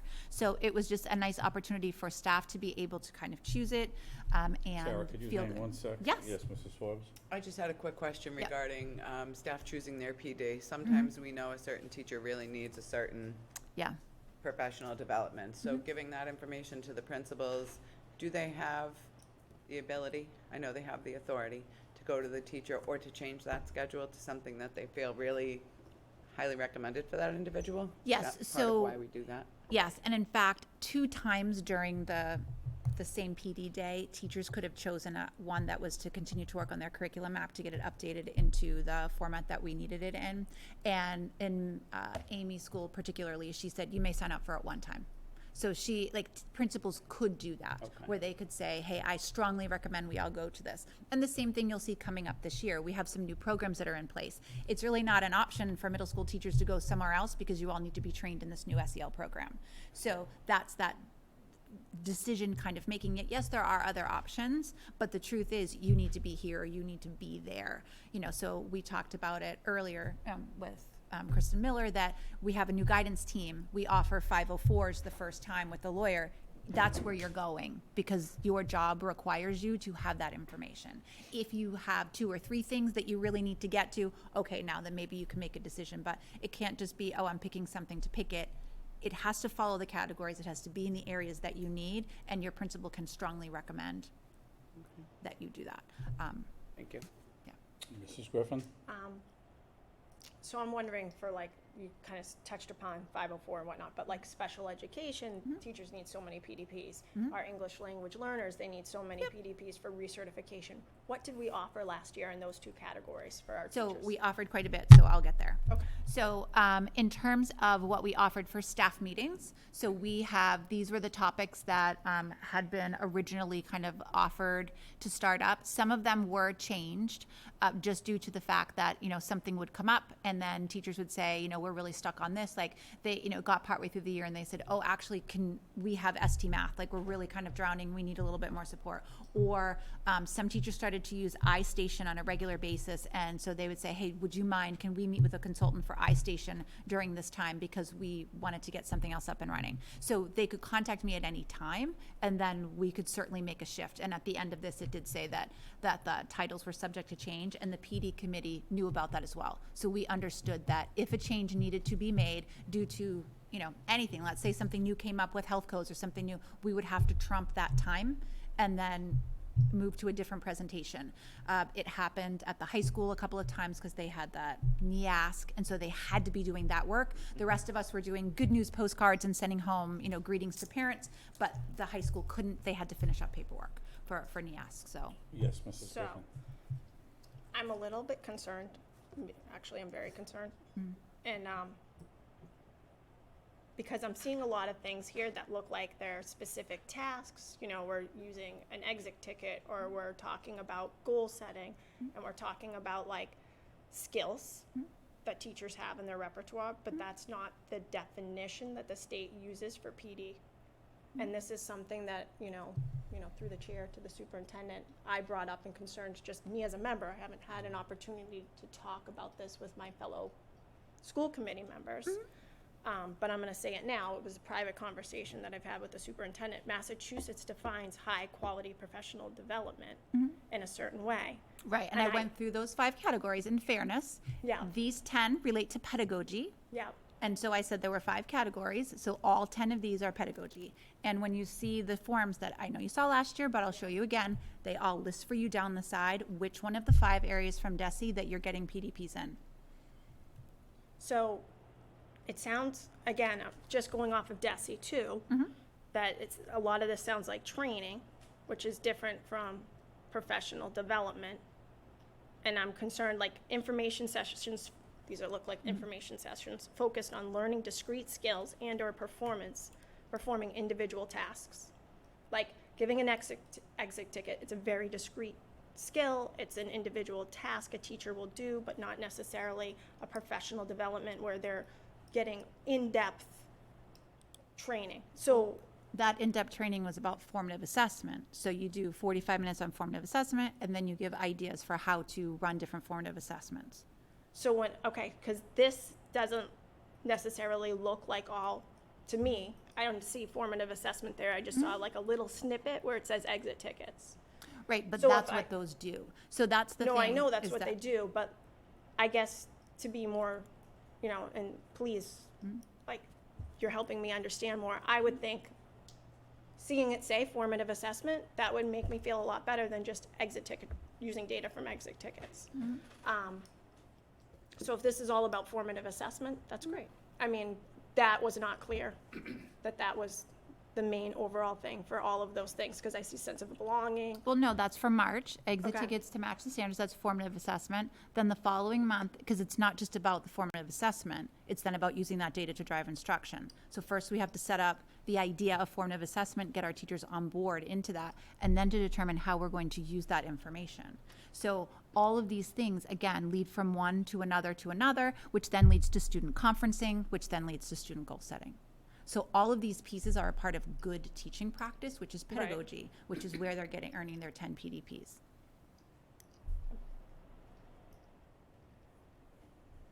Okay, so this was last year's work. And then, hold on, we'll still do a little bit more in last year's space because it's at the beginning of this year. So this is this year's, and I know that you'd specifically requested some data and some work that went along with that. So last year, here was the other plan that we had looked at specifically. Oops, sorry. So this was the October professional development. And within here, hold on. Here we go. So within here, these were the offerings that were made for the teachers on our first full PD day. And again, this was the option that teachers, should be choosing what was best for them with the principal, giving help. And again, they signed up prior, a couple weeks prior, so that the principals could double check and make sure that if they had a teacher they felt should be in a particular area, they can certainly encourage that space there. So this was just basically the space.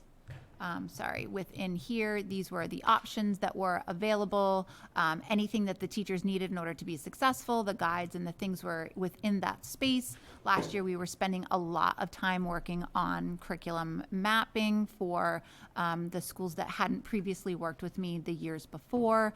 There was some technology offerings. We had an ELL person coming in. We had, there was a new ACE program that's a preschool program that, and for those people came in. We also had a lot of SEL work because we had the Bright program that came in. So we had all different options for teachers to kind of really get into. We also provide very specific information for the nurses as well. So every group had somewhere that it was the best choice for them. But at the same time, if they for some reason wanted to see how something else was done. So let's say I'm an IA and I've been an IA for 15 years and I consistently go to trauma training, but now I know in my classroom we're using ST Math. I may choose to go to the ST Math because I've seen the trauma training 3 times. And so now I'm going to go to ST Math because that's new to me and it's all of my students are using it. Right. So it really kind of gave people professional courtesy so they could kind of get in there and choose what it is that they would like to do. So that was our October date. And then in our January date, we started to get even more specific. So within here, you'll start to see now where I was able to kind of list for them who their target audience was, what their descriptor was, so that, these were the things that were available to all of the staff. If it was virtual, you could click here. This was also a time where staff was giving feedback. It was in January. There was a lot of COVID uptick and staff started to ask, could you please make at least half of the offerings virtual so that people could stay in their classroom and still get to what they needed. We also did a lot of hybrid. So a teacher would be presenting in a classroom. Staff that was comfortable was there. Staff that wanted to be on their computer was on their computer. So we ended up having to do a lot of hybrid options within here. But again, it was teacher selection. A couple weeks prior, went out, teachers selected, principals had the time then to look over what each staff member had selected, and then we went up. We did have some, you can see the ones that are striked out, some last minute cancellations of instructors who, due to COVID, were not comfortable even presenting online, which was interesting. It was fine. Unfortunately, we had a couple really good ones drop that I really needed us to have. But, there's only so much we can do. And then this was the last day. So we only had an October day and a January day last year. So this was the space from last year. So if we take a look really quickly then at the data and what staff thought. I did get a lot of really good feedback. There were people who did, specifically talk to me about how they, this was the first time they felt they had gotten what they needed out of PD, that they were really excited about PD. But this is the data. So they were given a rating scale from 0 to 5, how they, enjoyed. Do they feel like they got what they needed out of their space? So you can kind of see just what people were reporting overall. So it was a pretty positive, day in terms of what the expectation were, what teachers had. And then it gave me feedback. So this year when I did like the EL training, I hired a different company this time because the feedback wasn't as strong. Also, things are always a little bit lower when it's virtual. So when you have a person standing in front of you, you're a bit more engaged than when you're looking at a computer screen. And like I said, some staff weren't comfortable being even in a room with the same computer screen. So they were like in isolation by themselves on a computer. So that also, can give way to your level of engagement within a space. So overall, I do feel like last year's professional development was pretty successful. Again, I thought there were pretty good ratings for a lot of the things that were being offered. I do wish that I was able to spend more time with the PD committee because after this session ran, I really didn't spend any more time with them.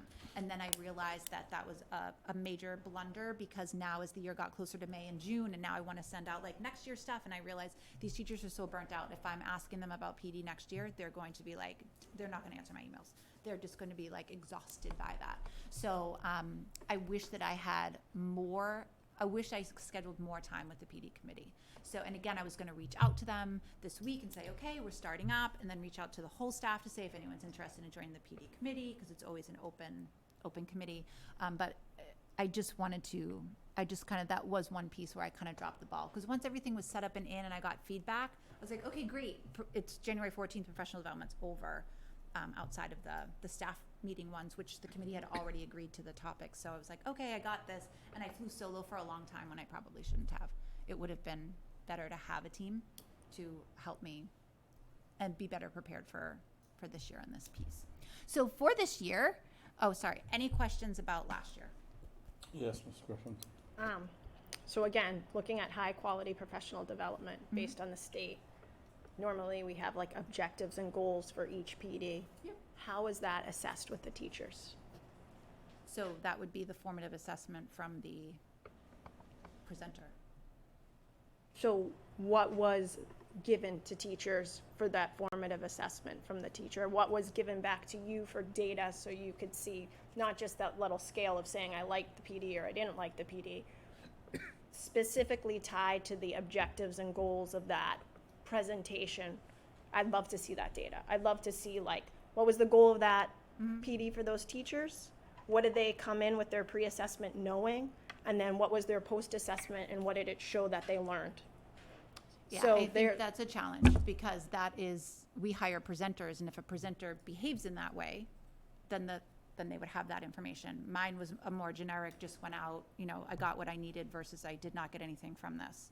Right. I really did not, I don't have that ability to kind of micromanage in that way. So moving forward, my expectation through the chair to the superintendent, to kind of to you, is the state mandates that. So when we have requirements, like here, we are like kind of making sure that like we get these presentations to see how things are going. This is kind of like a dipstick to seeing that we're investing our money wisely. There's a complete Massachusetts Standards for Professional Development, description of how PD has to roll out in districts. It is the best practices, and the best practice is to have that formative assessment, just like what we do with our students in our classroom, and have that, again, that summative assessment at the end. If we don't have those pieces, I think it's really hard to see how our teachers are growing, just like it's hard to see how our students are growing, and it's hard to see if we're effectively spending our dollars. And for me, when I'm advocating to put funds towards PD for different things, I really want to know that it's the best bang for the buck. I really want to know that our teachers are not sitting in a PD where they aren't necessarily getting something that is going to help them grow. So I'm looking for that. Like in the future, I would hope for future presentations, we can see that tangible data. Like these are the PD courses that were given to our teachers.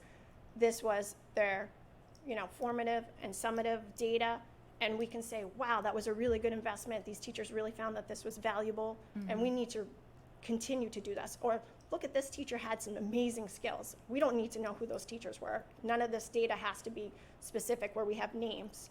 But for the superintendent to have that, he now knows these are my trainers for this PD, for all future PD in this particular area. I've got my people. I do not need to hire a consultant. I have it in-house. So I personally am advocating for that for the future of our district. I know you are on the ball. You've been doing amazing stuff. It's so much to take on in a first year. I love what you have done, but I do think that we can do better. And I love seeing DCAP up there and other things, so. I just Yeah. want to be careful, and I think I heard you say it two different ways, pal, so I just want to be clear.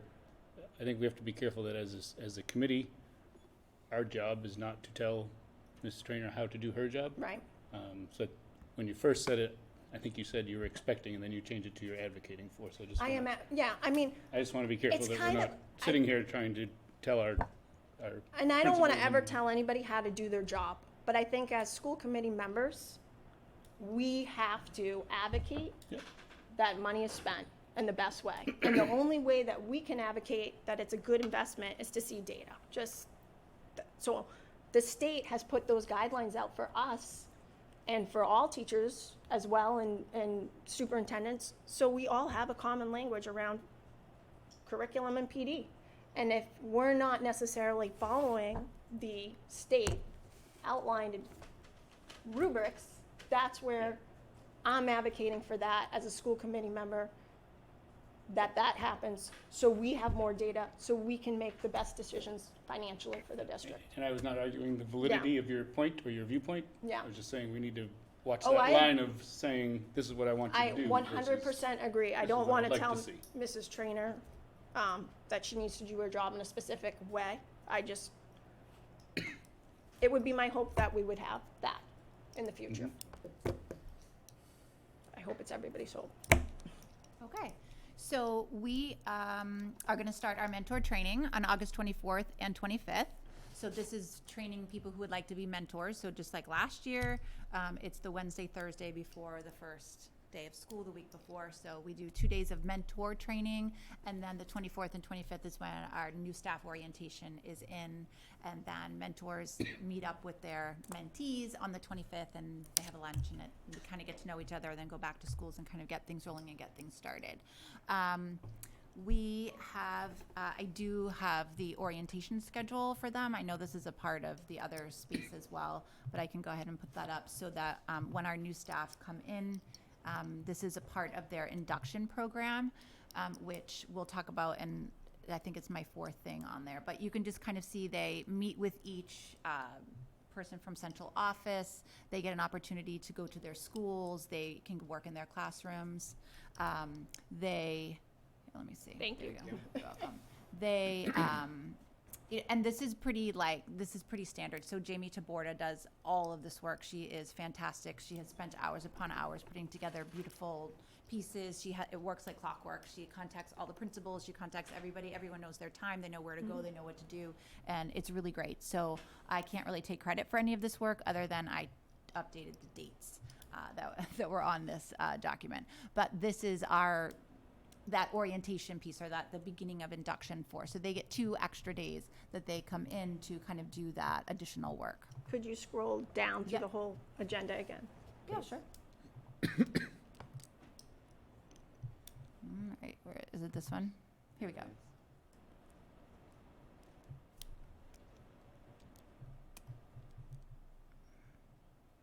Friday.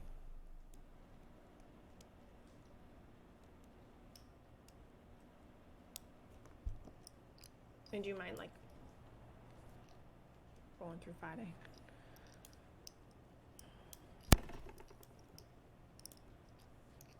Thank you. And I'd love to, through the chair, to see this too, outside of this meeting. Again, if I was able to kind of see all this before, I probably wouldn't be so. Right, Yeah. that's Yeah. my error. Moving forward, we will have, superintendent will make sure that we have all presentations Yep. ahead of time. It's a valid point. and we will do that. Yeah, I just, again, I wasn't here. Yeah, so- no, Yeah. it's not just you, it's other ones that I haven't, so we're good. We have hired a company called ArcsEd. They are going to be working with our mandatory training. So mandatory trainings are getting to be a large, you know, you're in schools. They're getting to be quite extensive, and they're also getting to be a very big legal piece within schools, and it's really, really important.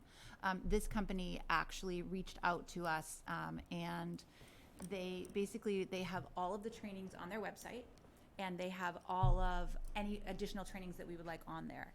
It also keeps all of their certificates, all of their pieces. So let's say we end up with a Title IX complaint, we can go in and see, yep, you checked off, here's your certificate, you were given instruction, and then we can move forward. Versus like, oh, I think it's somewhere in here, or, you know, poor Helen has been trying to manage like all of these things all over the place. And I know that it was Helen who had kind of said if we had the opportunity to do this for professional development, it would be a huge weight off the shoulders of the Helen and what's the other one's name? Charlene, but I can't remember what her job is.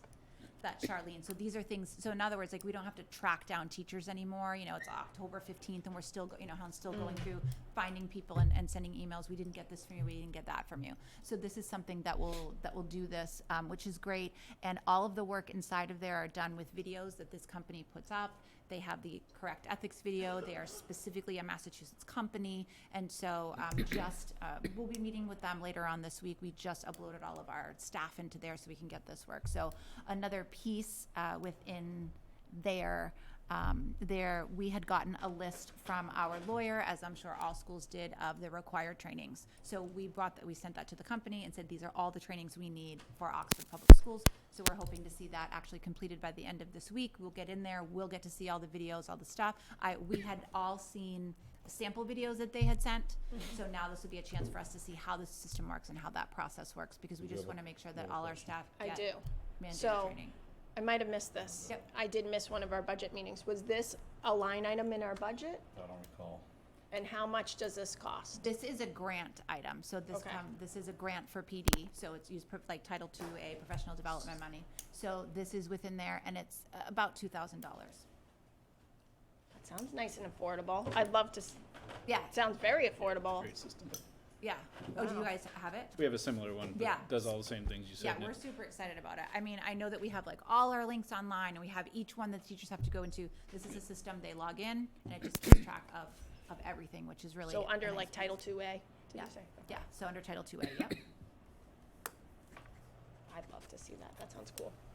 Yeah, and the videos were really engaging. Like it wasn't kind of like ho-hum PowerPoints that you click through. It was actually like really nice. I mean, I saw a few, and I was pretty impressed. I would have liked it as a teacher.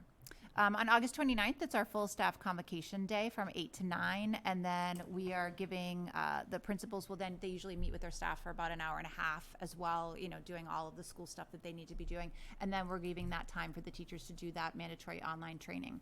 I'm actually going to be opening up the training on the 22nd of August in case there are teachers prior to coming into school would like to do that work during the week prior, and then the day that they're in school, if they do not want to use that for their mandatory training, that will be fine.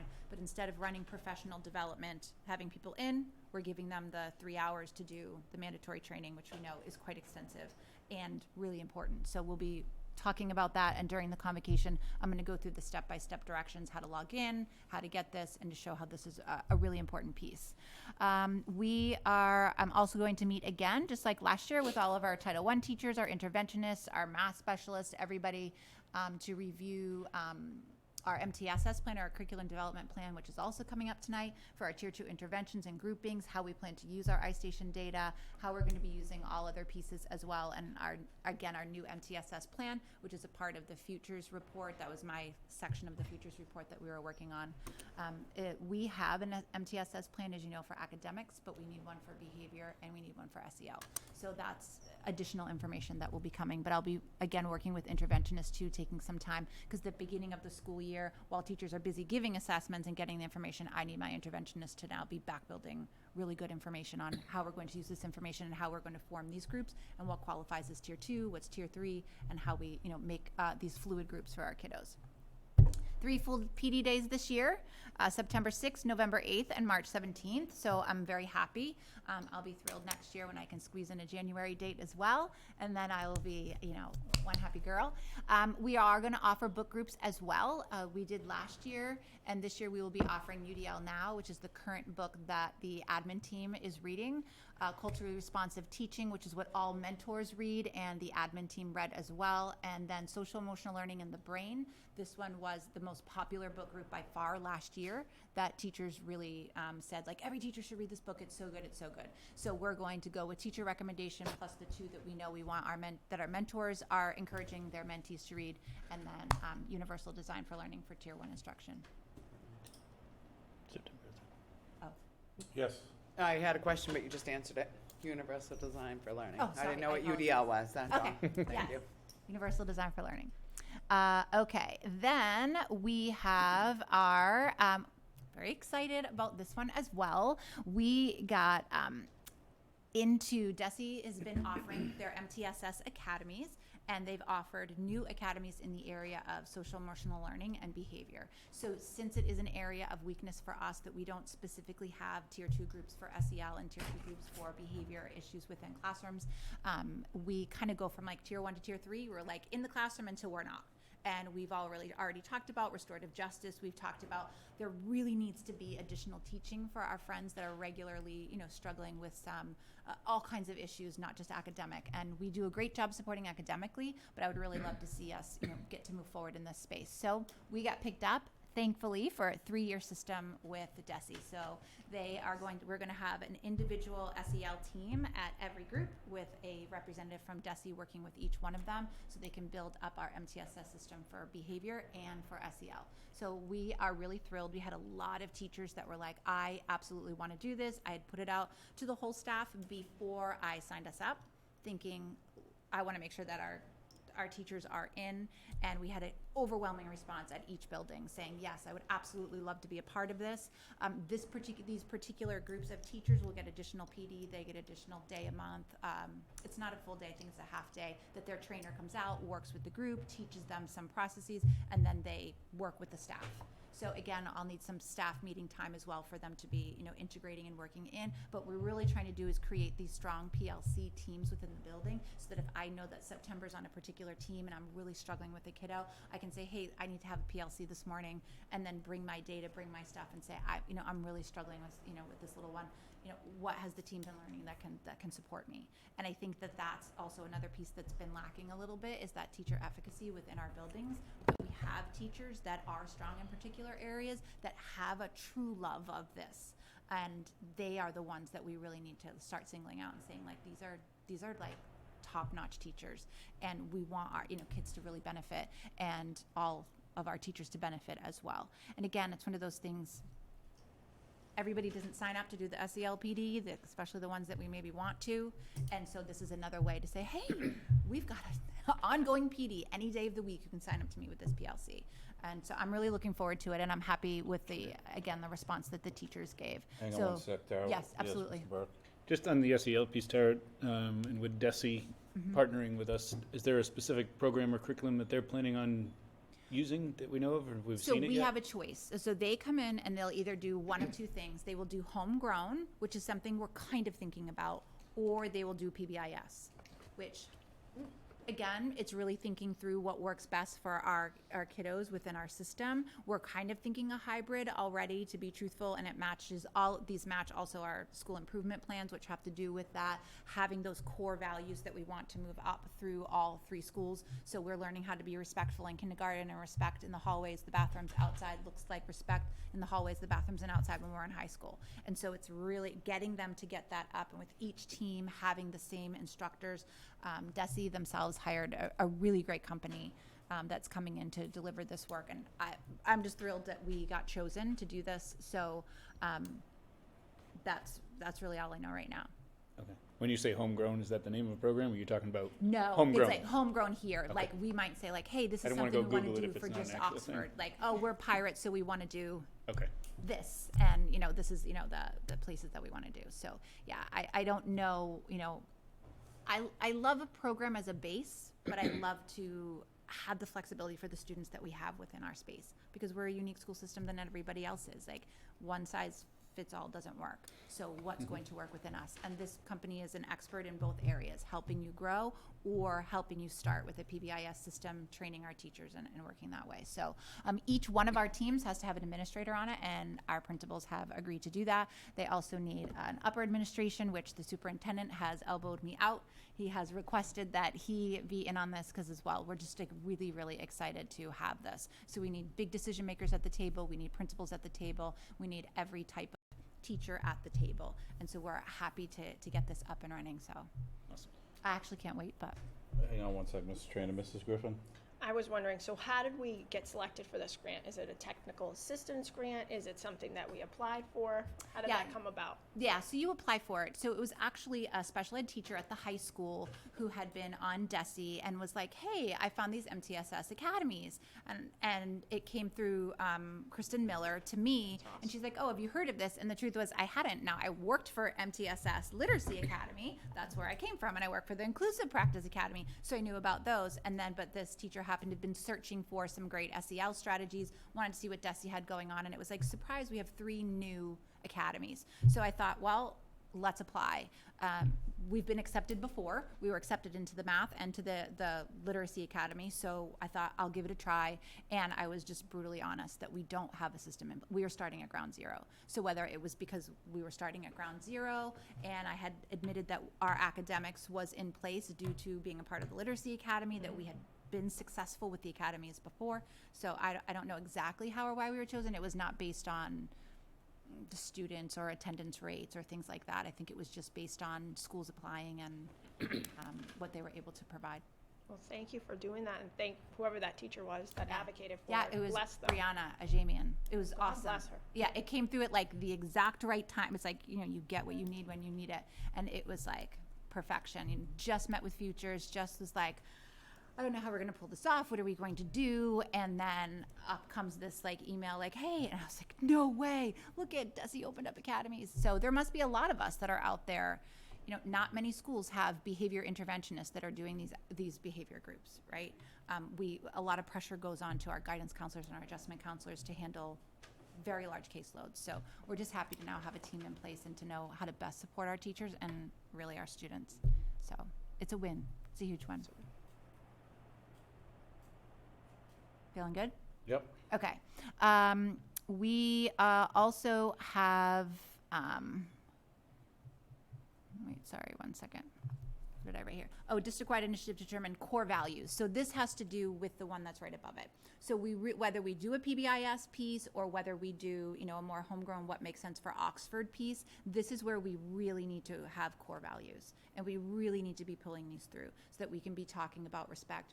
We're talking about using respect, responsible, and safe, which is very PBIS. That's their 3 big, that's their core, right? Even when you were reading from your handbook, correct? So we have to think about how these core values, and especially now, because a lot of our kiddos lost those core values, a lot of aggression, a lot of unhappiness and not knowing how to manage feelings, and this is just, can be other great ways. Again, it's part of our school improvement plan. This will also be, you know, we're going to be looking at our schools. How does it look when we walk down the hallways of our schools? How does this feel? Do I have support in the hallway if things aren't going well for me and I'm, you know, kicking the halls and I'm ripping things off the walls? Are there supports out there for me? Like what are we doing, you know, for our kiddos, these visuals that show these positive pictures of kids that look like them behaving in the hallways and doing what needs to be done. So we're really just looking forward to getting this district piece up and running across the board. For me anyway, I'm really happy about it. And then this summer we had all of our principals, vice principals, deans get trained in ALICE training as well. This was a recommendation. Our police department also went through the training. They reached out to the superintendent and said, hey, we just went through this training. This is something we need to be doing inside our schools. We would like to work with the principals. And so our feeling was, okay, well, we'll get trained. And then we went to used the same company. And then we're going to be meeting with the police, which they already came once. And then they're going to come out, I think it's on our October staff meeting, where then all the teachers will then go through an ALICE training with the police, who will talk about, you know, the doorways, the hallways, all the things that need to be done. And unfortunately, or fortunate and unfortunately to do some active shooter training so that our teachers are prepared in the event of an emergency, or even just how do we handle it if it happens in a different school that's not our town, but how do we help students that are hearing about these events and making this, unfortunately, a part of the norm just for safety.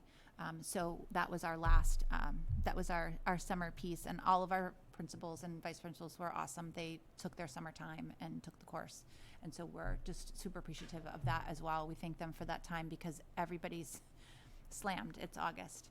And so now everyone's, getting going. We're like, hey, by the way, one more thing. And everybody is just willing. Like, everyone sees the importance in everything. So we do appreciate it. So for September 6th, here's what we're looking like so far. I'll pull it up a little bit more so you can kind of see, just see if I could just do the 6th up here. This is basically, just looking at our data, looking at, what advice has been given to us over, from the school committee of things that need to get covered within our system. We need to go over bullying and conflict, the difference between bullying and conflict and what that looks like. We had a bullying presentation. Kristen brought it in for our staff so that we could learn really the difference between bullying, between harassment, what do the laws say, are we in compliance with the laws, do we have these policies in place, and then we'll share that with the staff. So each principal is going to be presenting on September 6th with their administrative team, talking about that bullying piece. In fact, we meet tomorrow to help start designing our presentation so that the same message is going out, but that, the way we talk to a K-1-2 teacher and the way we talk to high school teachers is a little bit different, and some of the procedures and paperwork that's in place. We need much heavier pieces for bullying in high school than we would at the K-1-2 space. Everyone needs to know about it. It's not a choice to not do it. Everyone's getting the training. However, there will just be more time dedicated to high school and middle school for this piece because it's going to be a heavier lift. A lot of our APs have been working really, really hard, and the data they've been keeping and the work that they have been doing, it's just we need to start moving forward with these pieces and making sure we have everything that we need.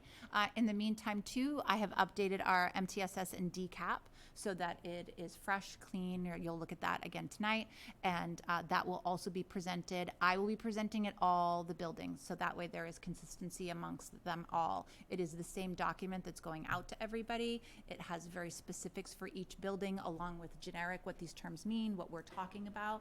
I think that, not that it's something that I believe gets totally lost, but I think that on average, if you asked a teacher what's your DCAP and where can you find it, I don't think across the board this is something that people have been thinking about.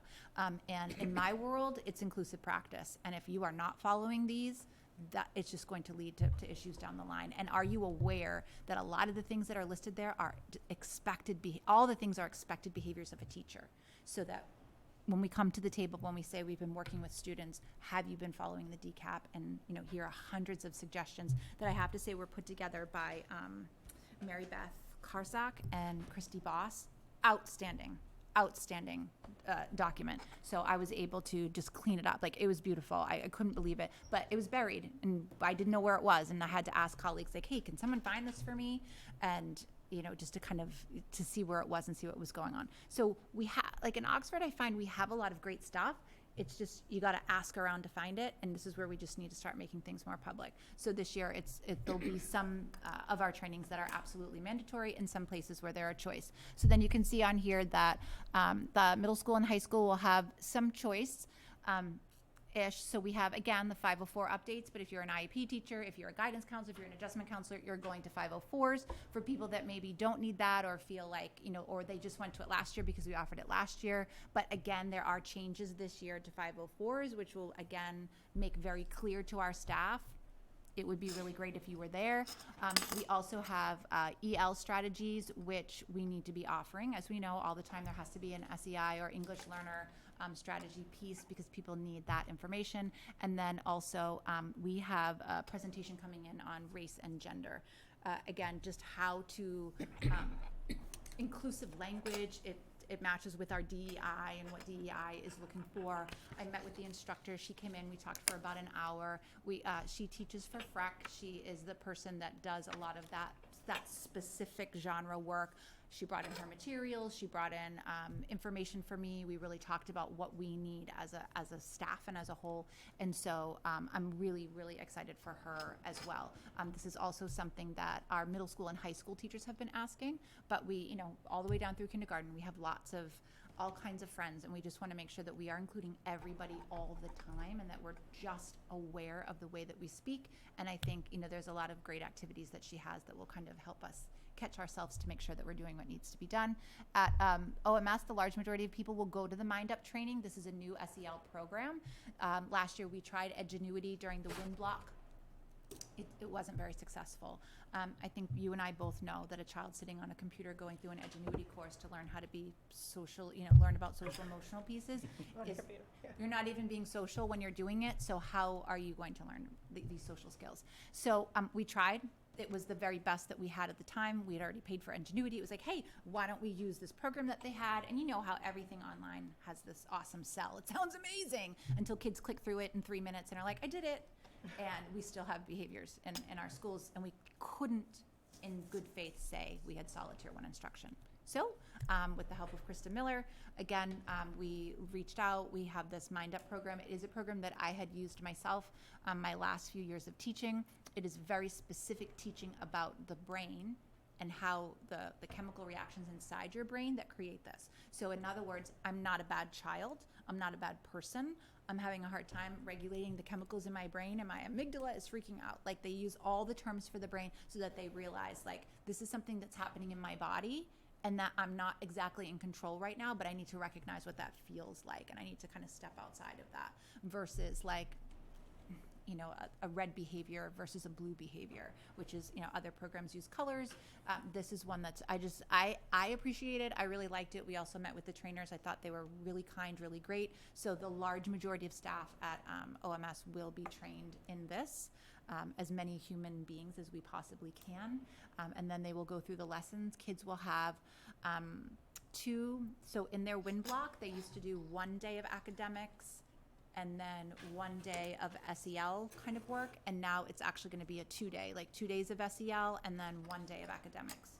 So when we do the supports in those pieces, it just has to do with scheduling and 8th grade coming in, and I'm sure Amy will go through it. But I think it's going to be a really, really nice setup, and that will have a nice common language. And of course, we've got our MTSS team that's going to be in that building with our incoming, you know, our DESE representatives. So I think it's just, it gives them a nice background to kind of flourish on. K-4 uses Mind Up, also uses some parts of zones and second step.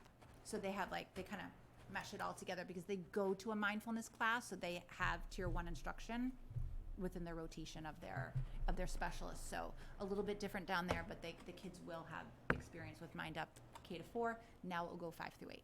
So just a nice time to say, now we can feel better to say, yes, we have solid Tier 1 instruction, because I think something had come up before with Palmina, and she said, but do we teach kids that first? Like the plagiarism.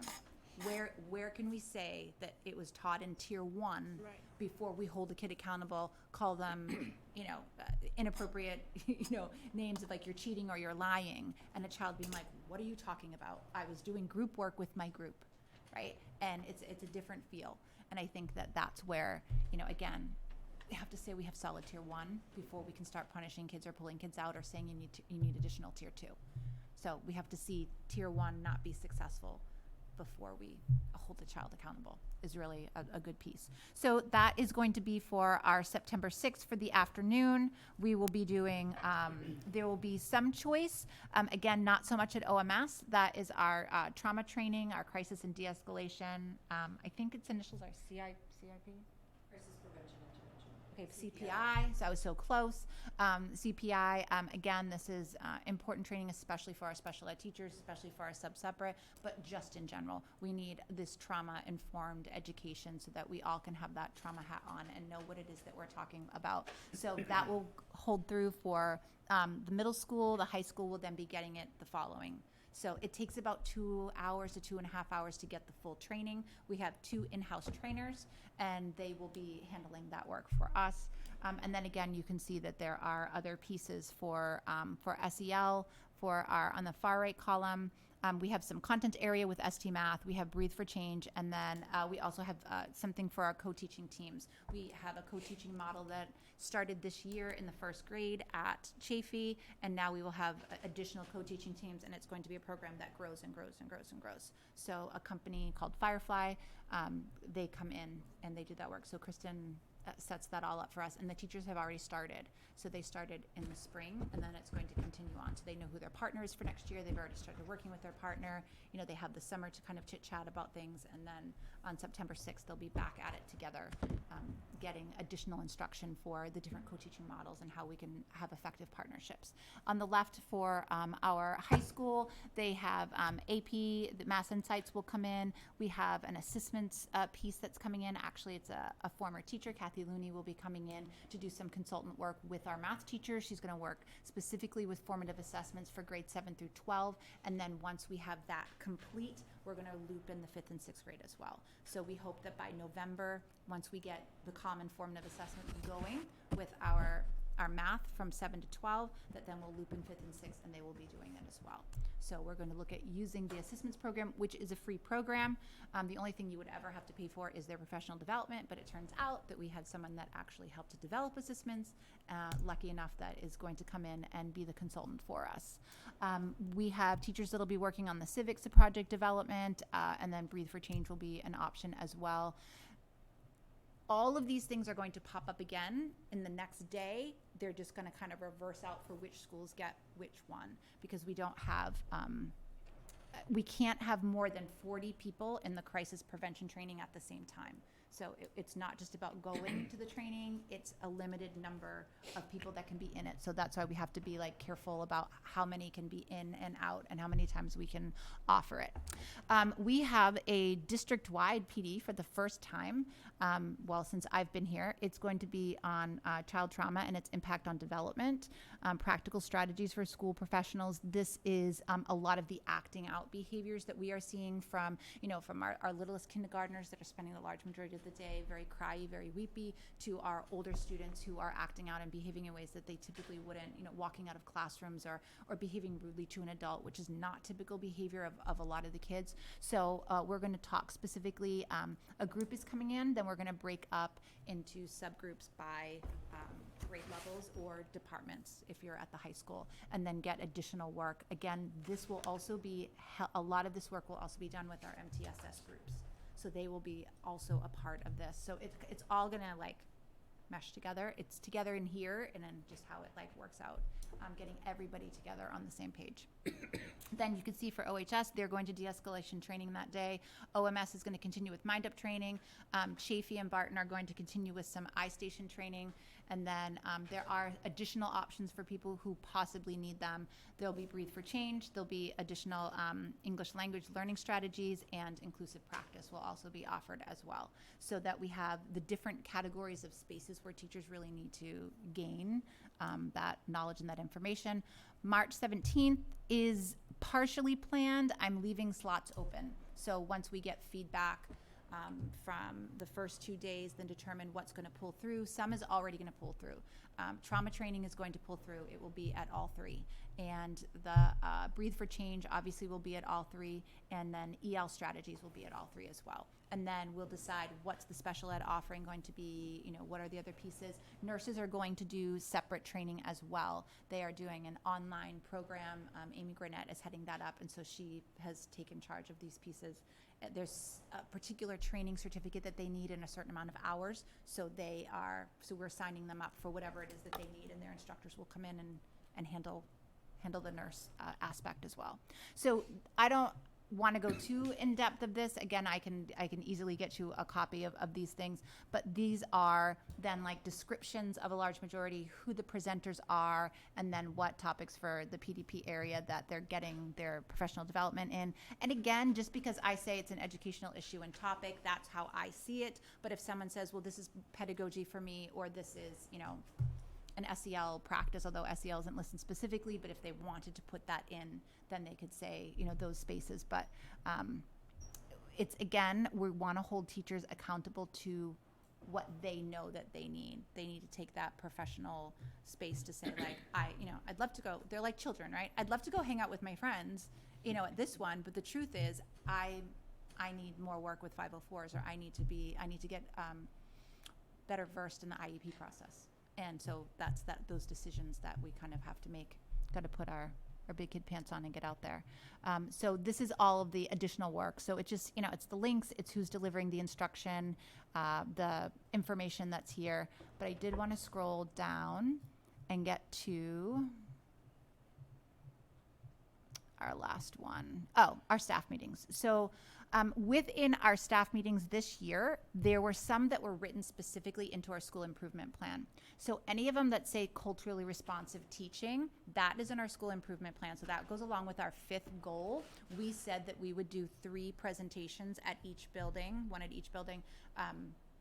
Each building gets 3 presentations that will then be for culturally responsive teaching. It goes along with our culturally responsive look of our schools. So this was a piece that was in there. The principals and I are working on writing these as well. So our first one is actually written on implicit bias. This time, last year, I was doing that work for the principals. This year, they will now be contributing to how to do those. So the first year, I model it out for you. I show you the, you know, expectations. The second year, we're going to be writing that together because it has to be based off of research. It can't just be like, oh, I love this idea and we put it out there. It has to be based off of research, showing them how to make that. We build that, we decide together, so that soon, obviously the following year, I can start releasing them and I won't have to be so on top of them in terms of what that works. But it's trying to build that team as well, get our principals together to build you know, how we're going to present information to our staff. And in order to be so much more helpful, the principals have agreed to have different days for staff meetings, which is like, it's always been the second Tuesday for every school, every single time, and I cannot be at every single school. So I used to try to get to the high school from 2 to 2:30 to help deliver there and then rush over, and I'm like, this is silly. If we just have different days for each school, it will then make my life easier. I can actually be there to support principals. We can co-do some of them, release the principal in so they feel really great.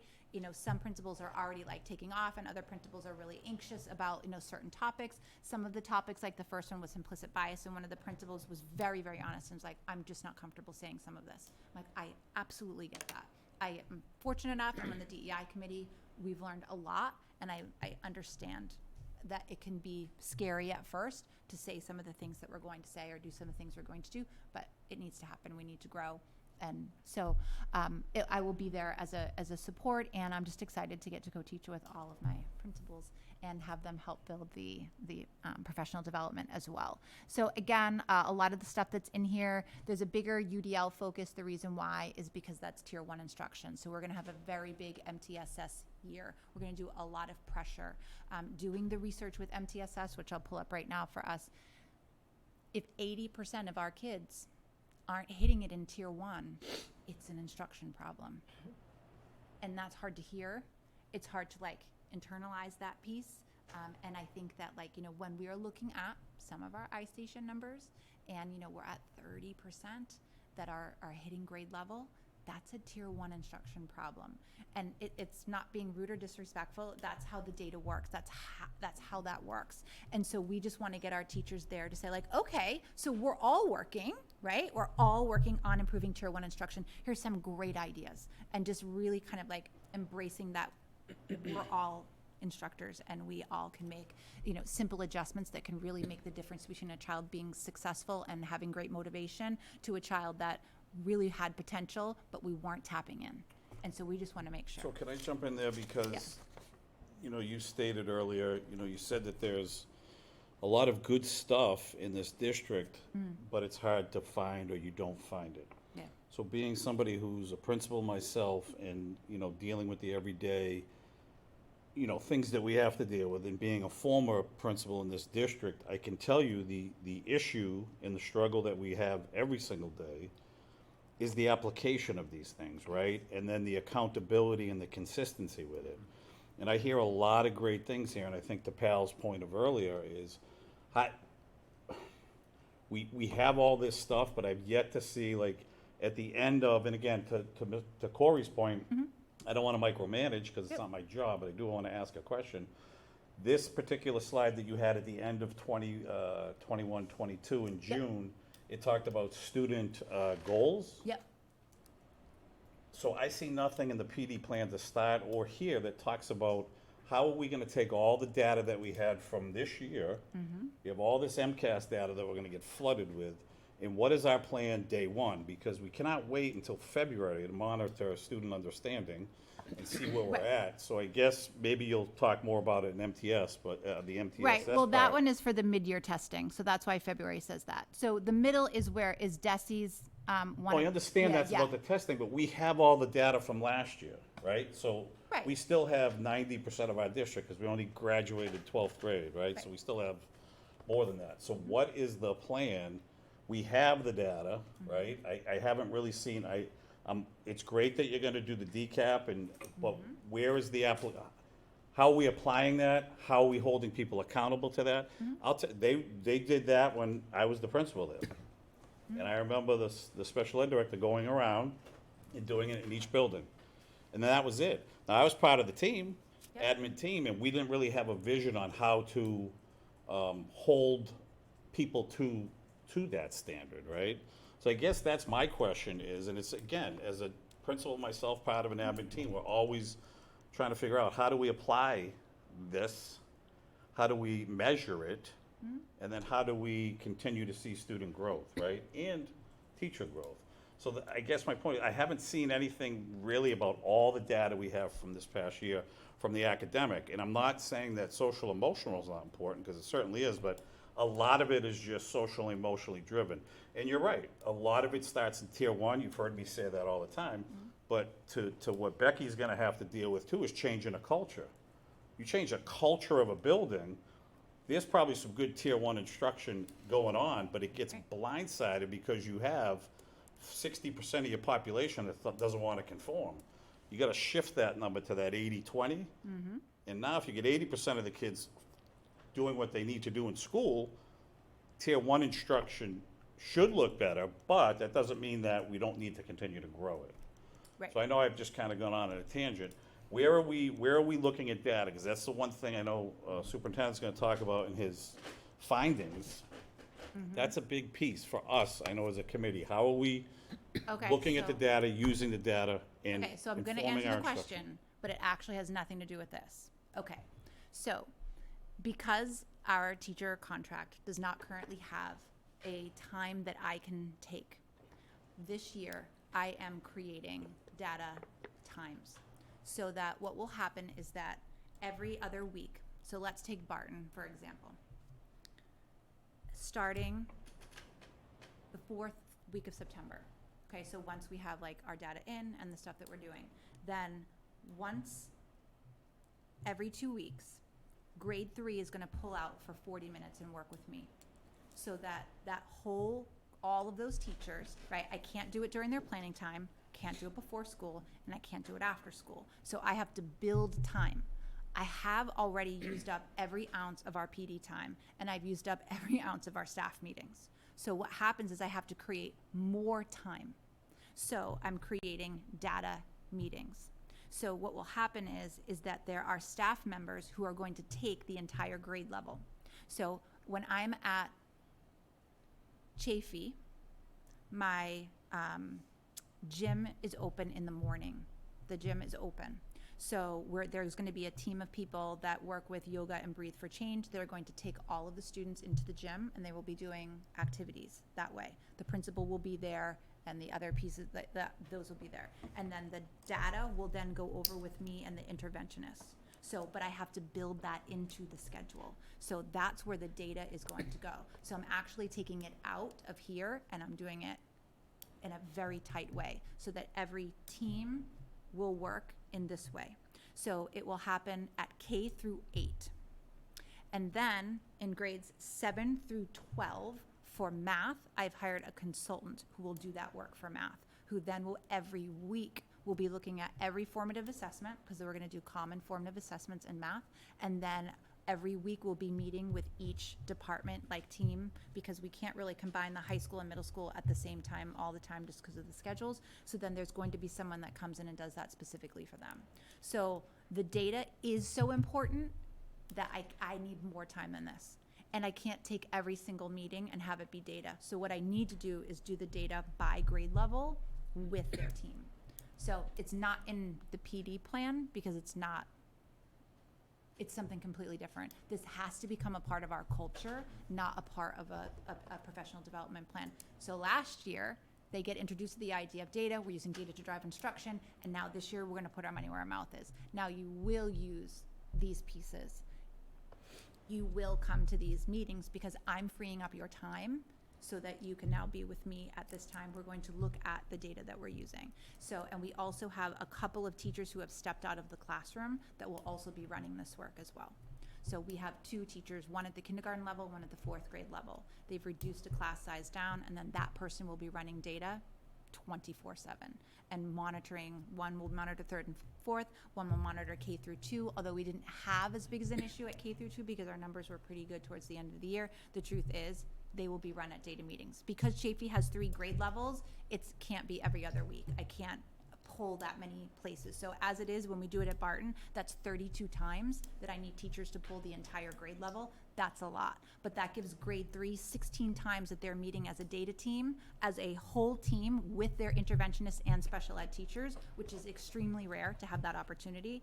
And then the same thing with 4th grade. So 16 on each, and those will be very specific data team meetings. So a little bit separate. Right, from but this. that's work that educators can do on their own once they have the capacity to do that. So that's my point, is somebody needs to be teaching them that, or understanding how to interpret the data. And then you could look at, say, 3rd grade ELA, MCAS, or whatever you want to look at, and you can see there's a trend or a theme that's happening in 3rd grade ELA. So now that team can look at what they're doing and make that adjustment there. Well, you can talk to the 4th grade team and say, hey, listen, the 3rd grade group they didn't master this skill yet, or this is where they struggle. So maybe we got to go back and revisit that. That's the type of work that I'm talking about, and that really needs to be driven by the instructional leaders of the building, which are principals, led with Mike. And again, I think that we have a lot of data from last year. And again, it's one of those years where we're still coming off that year and a half, of COVID, and some of the numbers could be skewed in the wrong way, in a lower way. But I think we have an idea of what we're looking at, and I think we can have targets. I think I might have asked this before.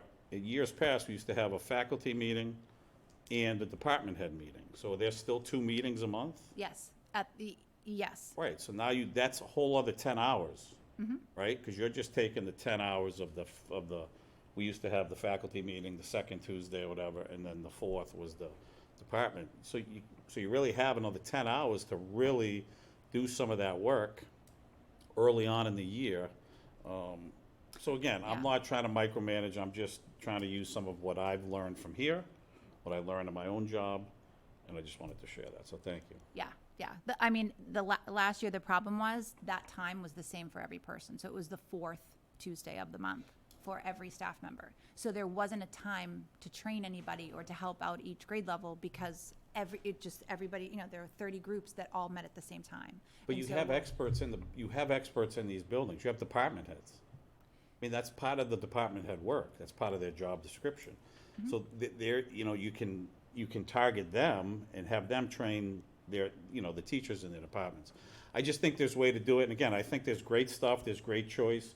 To your comment of earlier, I think the huge thing that Oxford struggles with, but a lot of places struggle with, it's the application and it's the accountability and the follow-through on these things. That's always been the case out here, Yeah, so. yeah. Because they sound like good ideas on paper and then you try to get them up and running and it loses its steam. Right, and but we need to follow through. So that's why we need to pick things that we know are our focus, those 3 focuses you had, right? Yep. And then we really need to narrow down within those 3 focuses that Desi has identified. All right, thank you, you can continue, thanks. Okay. So this is, so that was everything. Hold on. Yep. So that takes care of the PD for the year. Okay. All right. So next is the MTSS plan and Can the I DCAT. pause for 1 second? Yeah. Because I think it goes to the PD. I love hearing about all the cool things that are happening. The whole district, and this kind of ties to your MTSS, the childhood trauma presentation. I don't know who's doing it, but I know it's, correct me if I'm wrong, I think I heard you say it's through the whole district, right? would that be open to people in our community? Parents as well, outside of school hours, so whoever presents again to whoever is interested. Yeah. Because I think one thing this district lacks tremendously, and lots of districts do, like your point, is common language. The parents need to know just as much as the teachers need to know what the expectations are for the students in the classroom. And if there's a certain lens that we're looking at all the children in the district with, the parents have to know. That's the way the teachers are gonna approach. This is the training the teachers are getting, so the parents can support you in school. So I think we need to do a lot more of that. Like, whatever the teachers are getting, the parents get to see. And then we're all speaking common language when we come into parent-teacher conferences, or we come in because there is a concern about behavior or about instruction or whatever. Otherwise, we just got a lot of people that just kind of don't know. We don't know the best practices, or we don't know what we just don't know. So it would be something I'd advocate for again, that we're all kind of, Yeah, I can certainly ask them. Yeah, it's an Global. outside company that's coming in. Absolutely. All right. Thank you.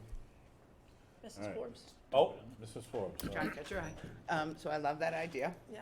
However, working parents, multiple children. Absolutely. If it's something that we could provide online, Tape. as opposed to having people come to an evening meeting or, You mean like a hybrid? Or you mean just online, like a webinar? well, I just know that evening events are not hugely popular with families.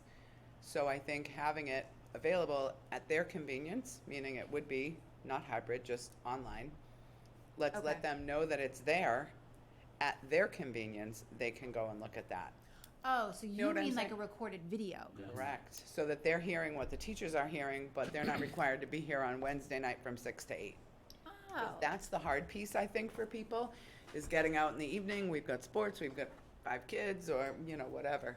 yeah, we so- can just ask if it would be okay if we recorded them while they're giving their presentation. I don't know about that, if teachers are talking about students by name, when they're in that No, private. they're gonna get an hour overview of common terms, common pieces, and then teachers are separating out. So I would not Because that film would the be great, individual just an groups. hour, link, click, put it in all the backpacks, put it in newsletters, send out a one call. People that are interested will do it, and Okay. maybe more so than if it's offered in person. And I Go think a ahead. lot of districts, if I may, Yep, go ahead. do take that approach, but they do have it, so it is a webinar that parents can participate in. Not necessarily the parents are actively giving a voice, but they're typing in questions in the chat or whatever, and their questions are monitored by somebody, and the presenter is answering those questions. And then maybe at the end, there's a list of common questions that came from the community that is answered after the fact, and all that is posted online, like Mrs. Forbes said, but it's still kind of open where the parents can have an interactive piece.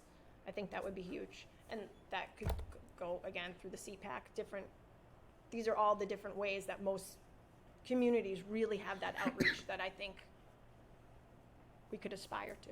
Okay, I mean, I'll just reach out to them and see, maybe they already offer something and, yeah, absolutely. Is it possible that, because that's really hard for us to see, could we? Oh, yeah, that's just the slide. I'm Yeah, gonna because I click think on it. we'd like to really take a hard look at it before we discuss. Is it possible to move it to another night? Absolutely, because this is a long one. Yeah. Is that So, okay? yeah. So if you could send us that, the MTSS plan, curriculum plan, Yeah, and maybe we can add it. Is our next agenda busy, Helen? Not too bad. Okay, if you don't mind, I know that would have to bring you back, but. that's okay. sorry. Yeah, this is super long. Yeah, so if we could just, if we could wait, because I'd like to, no, I'm really interested in seeing this. I'd really like to put my eyes on it. Yeah, it's, I mean, personally, I think it's outstanding, but Yeah. I think it's a long one. Yeah, if you don't mind, that'd be great. No, I don't mind at all. I Okay. think it's actually a really good idea. Is that all you had? Yeah, so the last one is just mentor training, but again, it's because it was asked, and then specifically, what are, we kind of doing? Again, it's the same, it's the mentor program's up and running. I think this year we have 5 people so far, like, that will need a mentor. And again, we have, all our processes and things into place, and then we're gonna offer the book groups again. That's a part of, year 1 is called induction, year 2 through 5 is mentoring, and then these options are then available to them so that they can do additional learning, because they need 50 hours after their induction year as well. So we need to make sure that we're offering even more, because they have to be able to gather those hours of time. Is really how it. All right, anything final for Bless you, This is Mrs. Trainer. training. I know it's a lot of work, and you wear Thank the you. big hat with all that stuff. Thank you very much. So we'll just move MTSS to Yes, that would be the amazing. 22nd. Thank you for the suggestion, Mr. Burke. We do have some consent agendas. Thank you. Yes, thank you. I'm hoping that we can package the two regular minutes and special minutes maybe as one, and then approve all the executive sessions, or do we have to do those individually? So we can do even regular minutes and executives? So if somebody wants to make a motion to approve, I'll make a they could motion. just state all the dates. I don't know, do you have to state all the dates, probably? Why don't you? I'll make a September, you're motion to good. approve the minutes from June 13th, June 18th. No, thank you. That says January 11th, Yep. March 22nd, July 26th, August 9th, September 22nd, December 13th, and April 6th. I second the motion. All right, so we have a motion and a second to approve all of those minutes from meetings. Do we have any discussion? Yes, Mrs. So, just one thing, like, it's from our last meeting. Yeah, And this is just because I don't want it to fall off of our radar, and if it's not an appropriate time to talk about it, we can do it later, but, I know the students who came in for their civics project advocated for us to have certain detectors in school, and I think Yep. it was the committee's interest to Hear about 'em? follow through about that or research it, and I would love an update, not now necessarily, but at some point. How far have we gotten? Yep. Are we still considering that?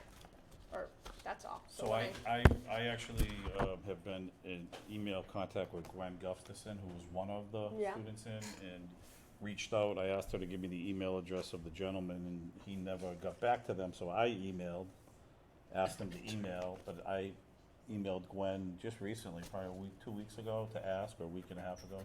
So we definitely will follow up. That's high on my radar. Okay. So, yeah, that's not going anywhere. Excellent. That's all. All right, so we have a motion, a second. Any more discussion? All right, we'll call for the vote. Mrs. Forbes? Yes. Mrs. Griffin? Yes.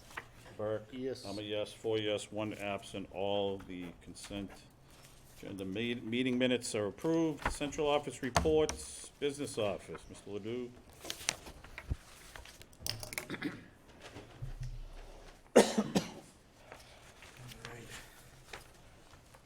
Thank you, Mr. Chair, members of the committee.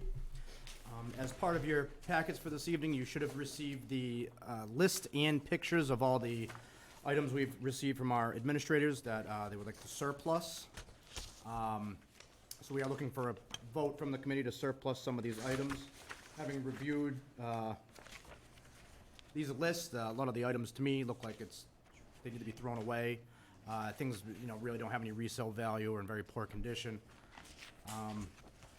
With that said, I'll be happy to answer any questions.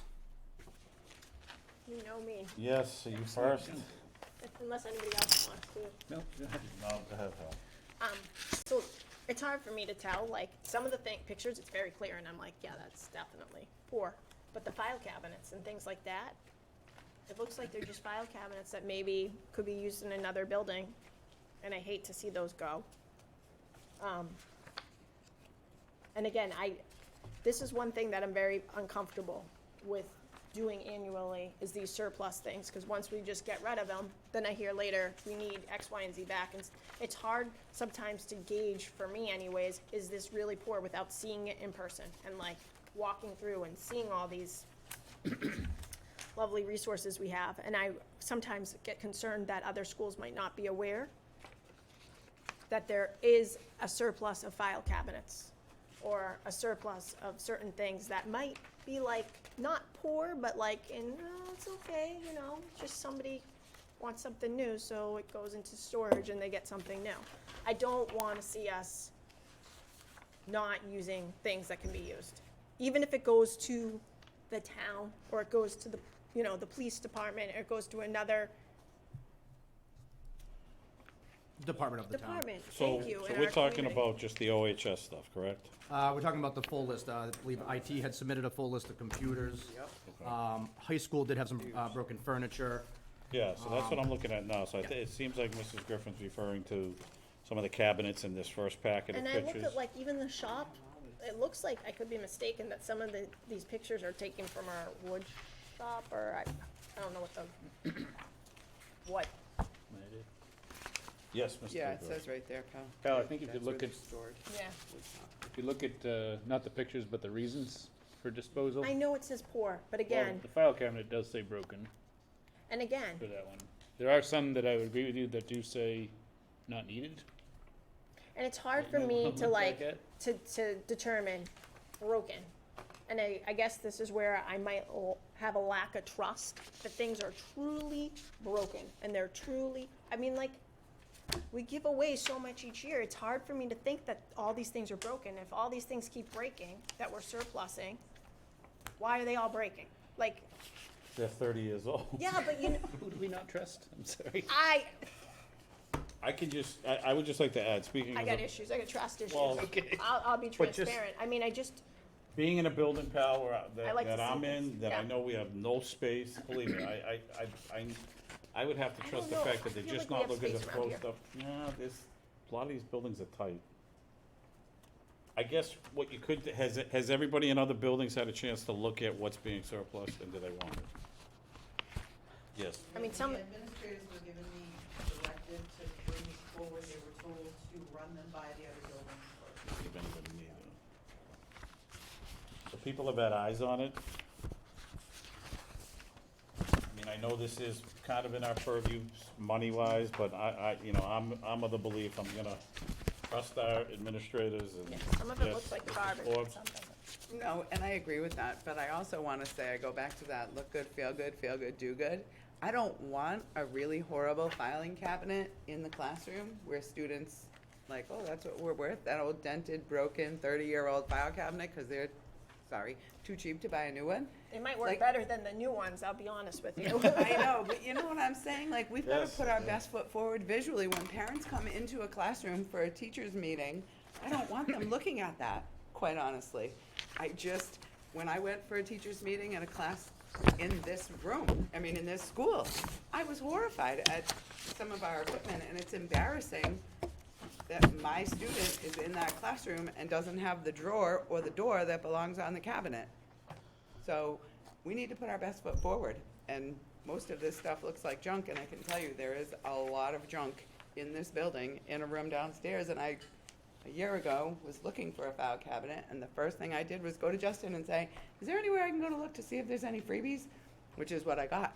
But some of the stuff I said to the custodian, I'm like, why do we have this? Why did we save that? We're never gonna pull that out, we've gotta get rid of it. And I do, Can't be I savers, do and agree we've gotta that, trust our people. yeah, I do agree that there's some stuff, but then I also agree that there's good stuff, like the file cabinet that just looks dented and beat up. It's still a file cabinet, it still works. That's my point, like, My All right, point's so you're looking for approval for surplus, is it just the 4 buildings in tech, and are the OMS weeded library books separate? No, sir, it's part of the same That's- surplus. that's yeah. all part of So it. we're seeking a vote from the committee to declare these items surplus. All right, so we need a motion. I'll make a motion that we approve the disposal of, or what's the motion you need? Declare these items surplus and no longer needed by the school Declare department. these items surplus. So we have a motion on the floor, do we have a second? Second. All right, do we have any further discussion? just concerned about the file cabinets. I know that sounds so silly, but I feel like it should be made known to all departments in the town if you need a file cabinet. How many file cabinets are there? It looks like there's Can you a pull amount. 2 of them out, leave them by the road and say free? I know it sounds so Looked silly. like there They're was only 2. expensive. Do you wanna look at them first? Do you File want me to? cabinets expensive. I got a lot. No. My husband would kill me if I came up with Okay. another All right, house. so we have a motion and a second. Any more discussion? Call for the vote. Mrs. Forbes? Yes. Mrs. Griffin? Yes. Mr. Burke? Yes. I'm a yes, 4 yes, 1 absent. Surplus goes. Freck bids. Thank you very much. Yep. The next item I have for you is approval of the FREC bid. So, in an effort to procure our school supplies, food service supplies, custodial supplies, everything that we need to run the school district, we often go through what's called the FREC bid, which is an annual bidding process. We partner with 20-plus other school districts in Central Mass, and French River does coordinate a bid for us to get all these prices the lowest possible cost. And I- So, part of our procedures for any bid is to have the school committee award the bid. So this is more of a procedural thing, just to kind of bring the committee up to speed how we normally operate, is we do go out to bid for a lot of these, for many of the items that we use. However, if I do have a vendor that comes in and can beat that price, we'll certainly honor that. We're gonna certainly go with the lowest on many of the items we get. Just a couple things on this list here. We did just categorize it by wherever it will be used, whether it be athletics, just general school supplies. There has been a 25% average increase across the board. I compared it to last year. By category, just athletic supplies, about 26% increase, school supplies, about 28. Custodial, 16%. Food supplies, where we're really seeing large increases, mainly in paper goods, like food trays, napkins, utensils, things like that. We're seeing almost a 60% increase in just the paper goods. That seems to be the largest one. So again, there's a 25% across the board, so it depends categorically how you want to look at it, of where the major increase is going to be. Thankfully, I know a lot of school districts have been talking about increasing their prices and things like that. We've been kind of holding our breath, waiting for the universal free lunch to be announced, or to be approved, rather, by the state. That has come to fruition. So we're not looking at that at this time. Thank goodness. We feel as though we can absorb these increased costs, is really the point I'm trying to make. And again, if we find a vendor that can beat one of the prices on this, we'll certainly go with them. Lastly, the copy paper, we did not go out to bid this time. We have 670 cases downstairs in this building.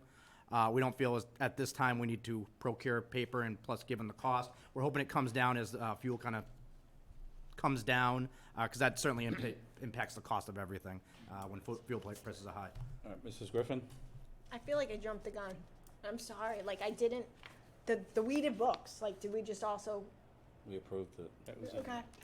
Cause there was some books in here that I was like, we're getting rid of these, and that was a concern I had too. Sorry. All right, sorry. Yeah, it is what it is. It makes me concerned that we're getting rid of books. I know this is one library at the high school. Again, I wonder, oh, this was the middle school. Middle My school. bad. Go ahead, They Mrs. do have a Ford. space issue. I do agree. No, not only that, I was just gonna say, I went through that whole thing, and I was in Mrs. Trainer's office this morning questioning all of that exactly. There's some really, really good books here, and But- even though that they haven't been checked out, and But it's like, they- let's weed them. But it's checked out, outdated, or in poor condition. Ripped, torn, pages Right. missing, wet, et cetera, probably the ones that were used. So I've already gone round and round with that And if this morning. there is anybody in this You know district that I trust more, I know, I do. With Mrs. Audrey Kennan. You got it. Mrs. Audrey Kennan is not getting rid of anything in That's that usable. library that is not worthy of being there. I'm not kidding you. She's No, one I of the know, most she's quite Yeah. amazing. special Right. people I've ever met in my career. She's a That woman dynamo. is not throwing anything out. And I was She's shocked that she so- came up with that much. Exactly. I was really blown away, but She said, that's why I didn't even look. I did. Well, I didn't even look. I have okay. more trust in her than anybody. And I have trust in you, Ms. Forbes, and I thank you for Thank you. also doing that. All right, so you didn't have a question about the bids? It was about the books. All Sorry. right, Mr. Ledoux, go ahead. You can. Well, that pretty much Good. wraps it up So on we the just bid. I just want to need give a to- little bit of background information, I mean, if anybody has any questions. And again, if anybody wants to take a look at the complete listing of, the prices of things, we can certainly give you that. It's just So a, we just need to approve this. I guess I do have one question. Paper goods. Do we have in our kitchens in all of our schools, do we have dishwashers? no. No. All right, that solves that. Which we Alright. need at some point. I think that would be something we could advocate for. Any discussion by any representatives or anybody about extraordinary relief, some type of a relief for there's inflation's happening, right? Have you heard any buzz happening through the state or anywhere that says we know that inflation's hitting us really hard and we need something? I mean, To address the cost of supplies Yes. increasing, I have not heard anything. you know? And I know there was something that just came out about transportation, and it's in the works, and there's different discussions happening for people to advocate for, I don't know all the ins and outs and details, so I know that people are looking at costs of different things, but Yeah, I'm sure that would be, it's probably on their list at some point, you know what I mean? Transportation's probably the big one, yeah. but, No, unfortunately, I haven't heard anything to address any type of inflation. So I'll make a motion to award these bids as Second. requested. All right, we have a motion, a second, any discussion? Call for the vote, Mrs. Forbes? Yes. Mrs. Griffin? Yes. Mr. Burke? Yes. And I'm a yes, 4 yes, 1 absent. And just one follow-up, we are gonna take a look at the paper, the copy paper in the fall, and if we do need the paper, we're gonna go out to bid for that, so we'll come back to you when we get there. 670 cases, I that's a just lot. was gonna clarify, did I misunderstand? I think we're pretty good. 670 cases. And do you foresee us having some issues with our budget if everything's gone up by 25%? Like At this that's- point in time, no, Really? not necessarily, not at this point in time. That's right. Especially For if the copy school paper's supplies that not we on. purchased throughout the summer, I haven't seen anything that's caught my attention that, we're starting to put things, in a bad spot, I'll put it that way. Okay. And the bulk of the supplies are purchased, just before school starts, so I'll have a better idea as school goes on. I could, through the budget to actual report, I can certainly report to the committee. If we're seeing, issues anywhere, I'll put it that way. I know like last year it was paper packaging, like for food service. That was a big issue. And again, to address that, the state is funding that. It's not like we have to increase the price because of to address this, you know what I mean? So there's no impact on students as far as I can tell by the large increase. So we think it's just gonna be the same as last year as far as the paper goods. And we are seeing the fuel prices come down slightly, so. All right, budget update. And lastly, I just wanted to update the committee about the fiscal '22 budget. The final amount that's currently left in the fiscal '22 appropriation was $250,000. I believe at the last committee meeting, I had kind of hinted towards, the school committee might want to consider taking any leftover funds once it becomes free cash and sponsoring an article at the upcoming town meeting to fund any unemployment costs due to the ESSER grant-funded positions that will slowly be going away. Trying to work out the logistics with the finance director at the town, it's become a little cumbersome because she won't know when this free cash will be certified. So again, it was a little odd. I didn't want to recommend to the committee to do something before, put the cart before the horse. So she was very generous, and she had informed me that she'll gladly sponsor the article at town meeting to fund the unemployment cost. Now, this is the 3-year cost. It's just the current unemployment, which we haven't got a bill yet. So I'm anxiously awaiting that, the town is. Town And next year, and then there is, ESSER 3 does go for a 3rd year, so any staff that is, let go after that point, her intention to put the 250 into a revolving fund that's gonna fund this for the whole 3 years. So I did wanna update the committee about that. The next meeting, I believe the next meeting or the one shortly thereafter, I should have a report for you for all balances for every fund that we have, so you can see what was left over at the end of the year. It's just that general fund appropriation does go away, turns into free cash. But again, the finance director did say she'd sponsor an article at the upcoming town meeting to use that to fund the unemployment that we know is coming. And I'm sorry, Mr. Chair, at the last meeting, I did tell you I would let you know how many terminations we had. We had 19 separations of service from last fiscal year. At this point in time, I have 11 that have submitted for unemployment. So I'm just waiting to see what the actual bill that comes in. Yeah. And it's very hard to gauge at this point in time. We kind of shot from the hip and used 250 as, hopefully this will cover it for all 3 years. Yeah. I think you had ballpark last time, like 284 or somewhere up in that ballpark, if everybody. That's a And- guess. Yeah. We acknowledge that a lot of teachers are probably going to find employment very quickly. There seems to be some Yeah. issues with staffing. So our hope is most of these folks will Be employed. not take the full unemployment benefit and, quickly find other employment. So. All right, so is that something you need a vote from us, not tonight, right? But No, it's just simply an update as to Update. where we were Yeah. with that. all right. It was really just more of an And is it update. going on the fall town meeting? The or- first meeting, first Wednesday in October. And I did include her, Yep, what she yeah, I had can see submitted it right here, for approval to go to the town meeting warrant. So as long as the taxpayers are okay with that, But does it ultimately need our approval, I'd be or very no? okay with that. no, she is going to, the finance director is sponsoring the article. Okay, but I mean, we don't need to approve the 250 to go there, No, okay. no. All right, because I was just thinking, we only have one more meeting, and then all that has to be in by September 1st, so. Again, she's unsure if her free cash will be certified. She believes she'll be able to fund it another way if that doesn't happen. I mean, I guess from the school's point of view, we did the right thing and It's a good faith making an attempt Yes. to fund this. Yep. We're not just disregarding it, you know what I mean? Right. All right, any other questions for Mr. Ledoux? Anything else? That'll do it. Thank you very Thank much. you, sir. All right, Superintendent, Mr. Lucas. All right, thank you. First off, I'd like to talk about entry findings summary. You have in your packet, there's a hard copy of the entry findings, a summary in the last 2 pages. There's a lot of areas of strength in our schools and some opportunities for us to grow as well. That we're going to work on this year with our leadership team. But first, we have much to be thankful for also. There's a lot of community support for our schools to be great learning places for all of our students. We have a dedicated staff who care about the well-being and education of our students as well. The district is fully supported with technology. We have one-to-one Chromebooks for all of our students. We have quality curriculums that are in place now as well. I know this group has worked hard the last few years. Students have great access to the arts.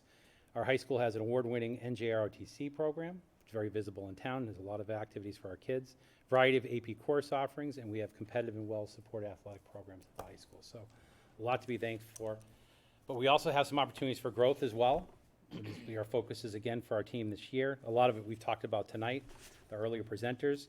We all want to improve the culture and environment of the high school for all of our students with consistent communication and discipline procedures. I think we talked a little bit about that tonight with our Dean of Students and academic monitoring for our freshmen and sophomores as well, and make sure we really get our teachers, counselors, administrative team, MTSS focused and really working out to make sure our students find success in every grade, head towards graduation on time, and also work on family outreach. So a lot going on, and Becky's worked real hard with her team to get going for the fall. I think it's going to be a great year at the high school. We also want to increase our district's ability to meet students' social, emotional, and mental health needs. You heard about a lot of that tonight with Tara. We're very excited about our DESE grant. It's going to bring for us some support for the next 3 years here in our district. We're going to have SEL teams in every school that really pull everything together, K through 12, and have a continuum of all these behaviors and SEL strategies going for our district, get everybody on the same page. So we're very, very, very excited about that. When we look at our data, we can see we do have some work to do there. It's been talked about, and Mr. Cacchioli just mentioned as well. We need to support teachers in improving their effectiveness in the classroom by focusing on data analysis, and that will inform their instruction. And that's going to be our big focus this year for PD and across the district, looking at MCAS, working with iStation, and really showing some improvement there. And back to Mr. Cannocchioli's point, it's going to be on myself and the principals and our administration team to really make sure that folks are held accountable for that. And it's done with fidelity for all of our students, so helping teachers to do that. We're going to engage families in communication about data on student progress, programs, and performance. We are going to, in the fall, implement and train staff and our caregivers in our Power School add-on Unified Insights, and this will serve as our new data analytics platform for assessments. And so parents will be able to go in and see all of the information in one spot for their kid, for their child. Should be really an advantage for our parents, but we've got to train our staff and then train our parents on that as well, our caregivers. And we're going to continue to work with the town to address the increased concerns about our aging buildings as well. Our next steps for our district, Mr. Ledoux and I are looking forward to creating a 10-year capital improvement plan so we can really talk about what's going on in our schools, our buildings, and where we need to go down the road and plan accordingly. I know we have our walkthrough of the buildings coming up next week. We're looking forward to that. And we'll continue those conversations at that time as well. And then this school year, we need to create a new district improvement plan as well. We're going to build a team that's made up of our administrators, school committee members, teachers, caregivers, and a couple students from the high school ideally would be on our team. We'd love to utilize an experienced facilitator to help us with this. We have a very brand new team of our administration team and 2 new principals with little experience in building a district improvement plan. We want it to be something that's worthwhile and lasting for our school district for the next 3 years. We do have grant money to pay for this, and I really think it would be great professional development for my administration team and principals as well. And then the goal would be to draft a draft of the district improvement plan presented to school committee in the spring of 2023, so we can align all of our school improvement plans for next year going forward all on the same page together as a district. So I know I gave you a lot. I'm happy to take questions. Yeah, so thank you. We had a chance to get this well in advance, so I that's appreciate why that. Thank Mike you. just went to the findings and So is there any questions for the superintendent regarding the report? Yes, I just have a Mrs. Swart? question. Our goal-setting meeting, we typically do before. Yeah, we were gonna talk, we were gonna talk. That was to the chair, I'm sorry. Yes. Yeah, we were gonna Okay. talk about that. Okay, thank you. I want to thank the school committee for the feedback they gave me on the entry findings, so I appreciate it, taking the time. I have a concern. Yes, Madam- Mrs. Griffin? So freshman course completion, Yes. I was disturbed to read the statistic that was reported. Correct. And I would love to hear, through the chair to you, Mr. Lucas, what are we gonna do to address this? And do we have any, and I requested this of the superintendent. I was hoping tonight it would be presented. I would love to kind of dig deeper into this. So I don't know if you want to make mention, but 48.7% of freshman students pass all of their courses in grades 9. Correct. So Correct. more than 50-something% are not passing all their courses. Correct. And that, I mean, it just took my breath away. It really did. And my follow-up question to Mr. Lucas, when it was just, the two of us, because we all can have that opportunity to kind of meet one-on-one to kind of ask some questions before meetings was, and I wanted it to be presented tonight, is it just one course these students are failing? Is it multiple courses that they're failing? Is it in a certain subject? Have we taken a deep dive to see are there patterns or trends? Yep. Is it a certain cohort of students? Is it students with disabilities? Is it students of a different, ethnic background? These are the things that the state looks at, and these are the things that we need to be extremely cautious and cognizant of so we can rectify the situation. So having this feedback is great, but I feel like we're missing a huge amount of information to make informed decisions of like what we need to advocate for as a whole committee, like. Well, if you look, it does talk about in here that the dean of students is gonna monitor. So I'm assuming that team with Becky, they're gonna be looking at that, because I actually, when I met with Mike on that, as much as it was discouraging for me, it was a very interesting piece of data that I had never seen, even when I was in this district. So it was really eye-opening that they were able to find that. And now I think the next step is with the dean of students and then the administration of Mike up here is to figure out, to dig deep and figure out why is it happening, how is it happening, who's it happening with? Because the trend, it was 67.3% last year, 57% the year before, so those are high numbers. Right, and I would like to know, like, do we need certain, more staff in a particular area, or do we need, more interventions? Do we need to advocate? We heard tonight a little bit of the MTSS. We've heard about the tiered instruction. We heard about best practices in education, which would hopefully hit that head on and improve our scores for our students and hopefully take care of this problem, because that could be where that problem is stemming from. Right. And I think a lot of that work will get done, Becky was talking about the attendance committee. I think you're gonna look and you're gonna find that a lot of these kids have missed 40, 50 classes, walking hallways. So I think when you see the consistency of a culture change, so it's up, I agree with you, the data's there, they can pull out what the profile of the students who fall into this category are, and what can we do immediately, but then what can we do kind of long-term. I think we're gonna see a lot of changes when there's accountability. Yes. I think further on, if you look under the attendance and you see the huge increase in the percentage of absenteeism at the high school level, that could also partially have to do with it. And post-COVID, all of the other things that were going on for students certainly contributed to that, and it is alarming, but I see, as Dave pointed out, there is a plan in place to monitor that and, reel it in.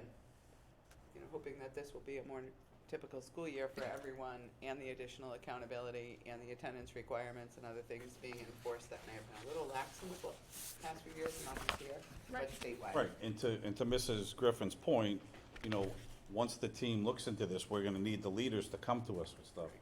I mean, how many times did I ask the former person, you're telling me you don't need another assistant principal down there? How many times did you hear me say that on this committee? Every year. So those are the types of things, we need them to come to us, this is what we need to advocate for this position. That's our job as Right. budget overseers, you know? And we gotta let them do their work and then come back to us. But you're right, I mean, we do need to follow through. And, you know, Mike, that will be Mike's responsibility to fill us in where we're at. So maybe, you know, a couple months in, we get a report on, you know, what have you guys found by digging into the data from last year? Where are we at this year? Like after the first quarter, where are you at with, you know, ninth graders? And I think that's where it needs to start, is first quarter, Yeah. not Right. fourth quarter. Yeah, see where we're at, Uh-oh. Right. you know? And then also take a look at the kids who are now in 10th grade. Because these kids are kids, right? They're not, they didn't go away, they're still here, they're in the Right. 10th grade. What's the Right. action plan for these guys, kids? What's the success plan? Right. So it'd be really interesting to see, because I was really, like I said, it was alarming, but it was like, wow, I've never seen that before. That's an Right. interesting piece of data. And a good follow-up question to like kind of that statement that you had is, you know, what's the passing rate for the 10th grade students? What's the passing rate for the 11th grade and the 12th grade? You know, is it a consistent trend? Are these the kids that are dropping out? Are these the kids that, you know, again, what background are these students from? You know, like we How many need, absences do they have? how many absences, but like, do they have absences honestly because there's a bigger underlining issue because they didn't get Right. something Right. way back when as far as, Right, and that's something that the team, you know, there's a Right. whole new guidance crew coming in too, it Absolutely. sounds like. So there's a lot of exciting Getting them all on the same page. and opportunities to get everybody to tracking all come these in. kids. and Right. hit Making sure that they plan. get the supports that they need. right. And I give you a lot of credit, Mr. Lucas, and I really, really appreciate how thoughtful you've been, and I know you've been very receptive to listening to my concerns. Like, bless you, because I know I don't make it easy. I'm like a constant tidal wave, or more like a fire hydrant shooting right at you. I'm constantly like, and you've heard me Yeah. loud and clear, and I appreciate that. And I know we're gonna make growth, but yeah, it's really alarming. No, it's a great thing, and that, like, I just wanna counter, because I always like to try to put positive I know. with something not so, but access to the arts, we're at 86, almost 87% compared to the state at 77. So it's really great, Yeah. other, you know, things that we have shining, because we, you know, sometimes I feel like we sit up here and it's like this, that, but there's so many positives too.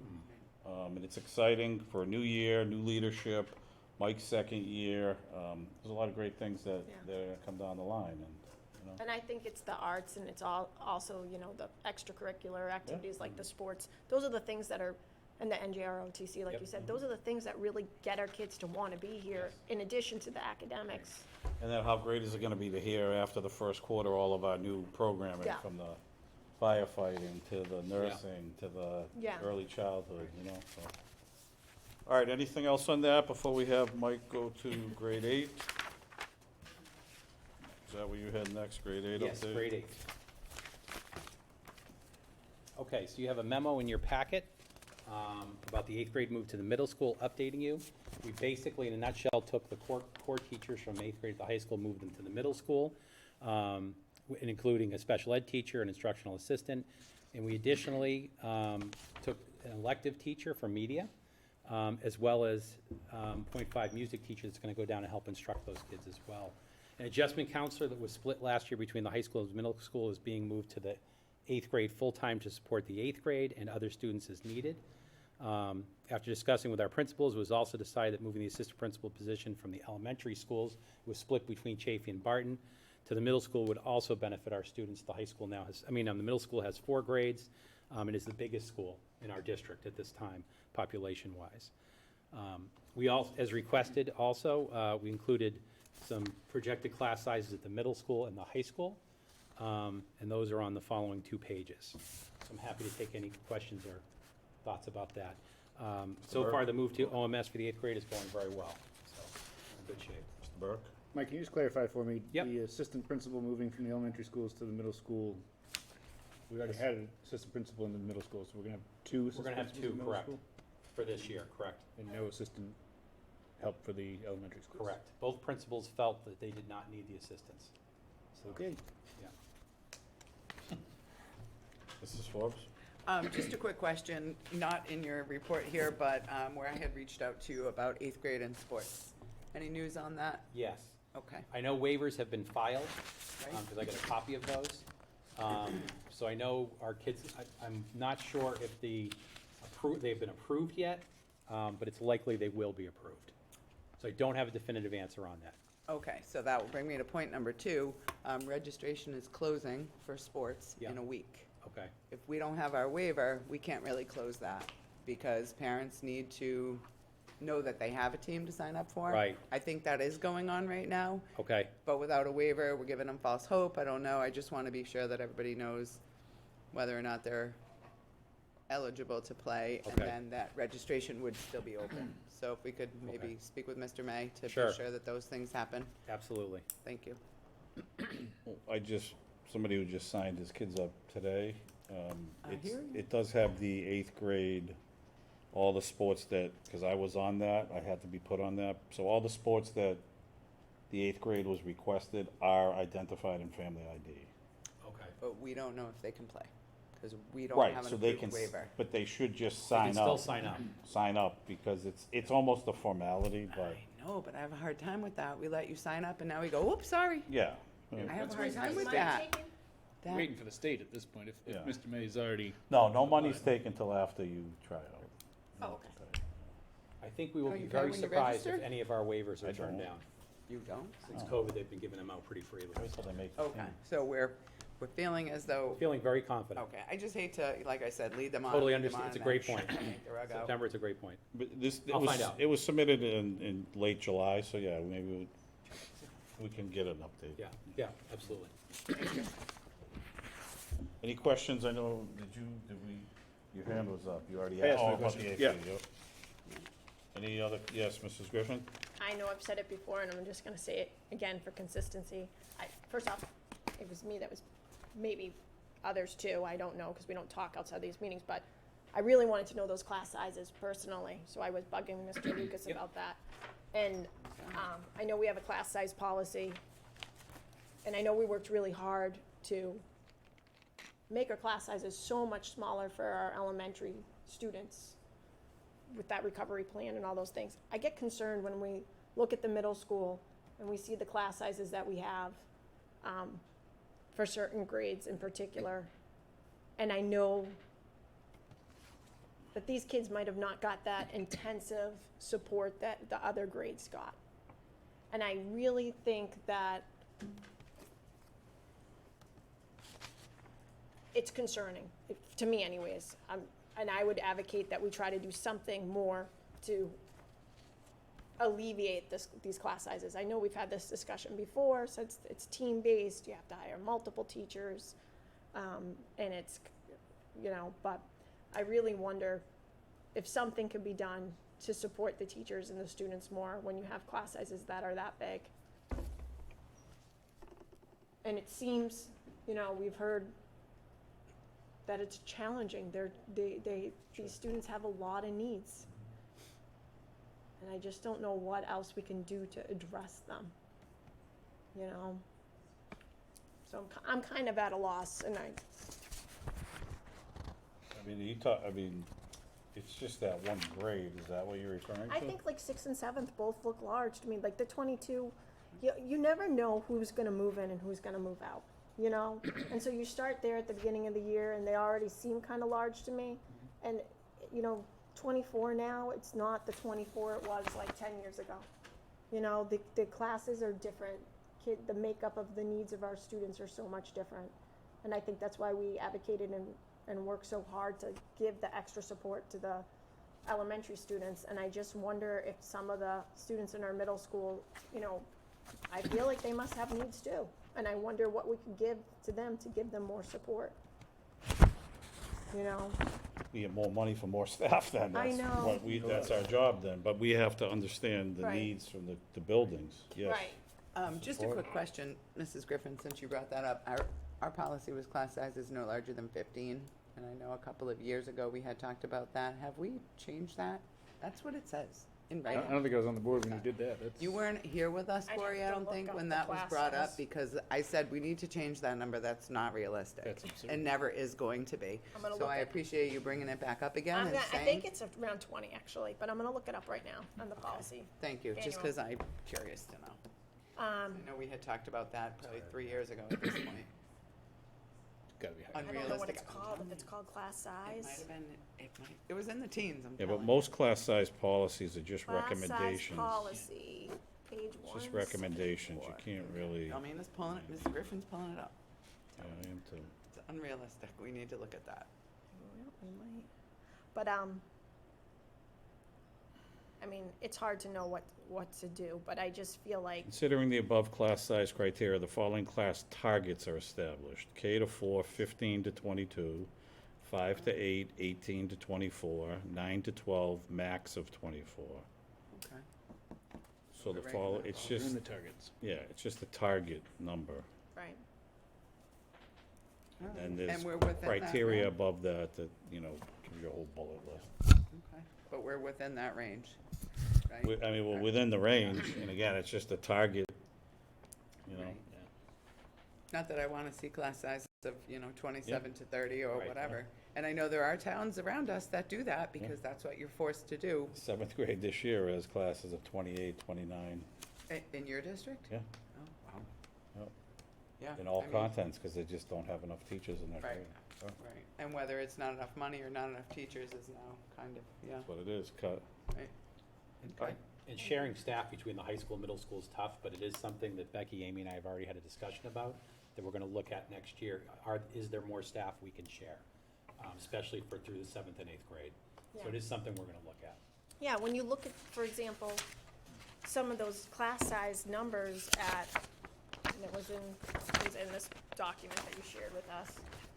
Some class sizes at the high school are extremely small, so you wonder like, I don't know how many sections of those classes run, or if it's just one section that's so small, but can you combine sections, can you take that teacher, like you're saying? We've Yeah, looked but at that, just- the prop, Yeah, I'm go sorry. ahead, no, Yeah. go ahead. The problem is then getting that person down to the middle school to Right. support those kids at the time they need it.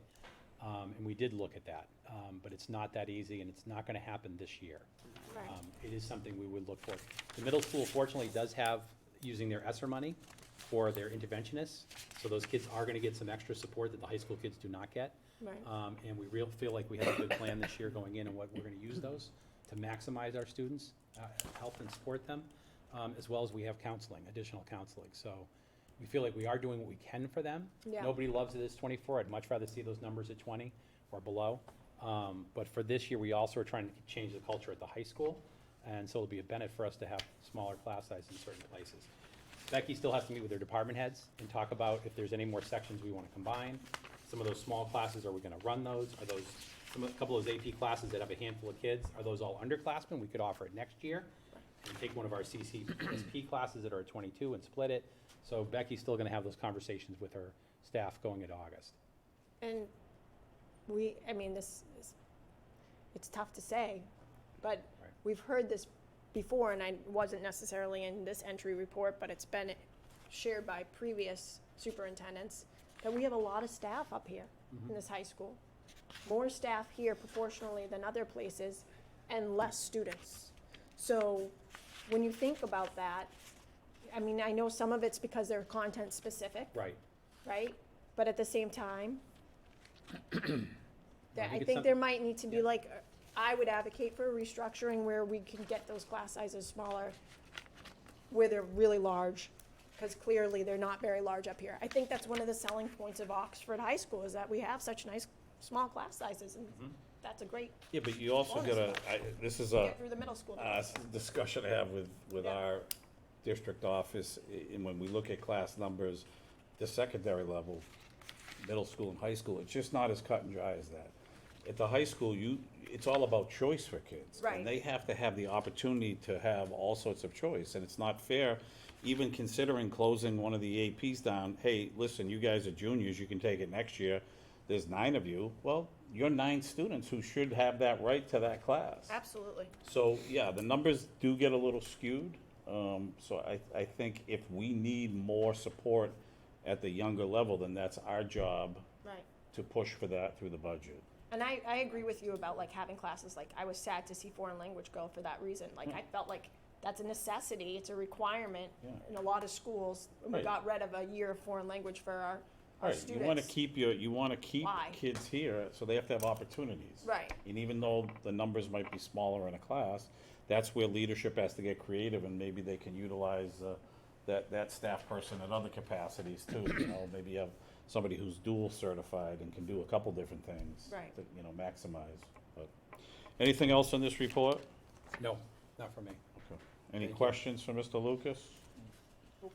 Anything else from you, Mr. Lucas? Yes, District Curriculum Accommodation Plan, DCAP, I know Tara mentioned it before, there's some question, obviously we're gonna bring it to the forefront with our staff on our first PD day with everybody and go over it. It is really important, and it's good tier one instruction, it's really important. But we just gotta bring it, you know, COVID, we're coming out of it, we gotta bring it back to the forefront for all our teachers so that it is first and foremost in their mind. So we're gonna do that. And then the last thing, personnel update. So we have, this is a 3-page document, it's a lot.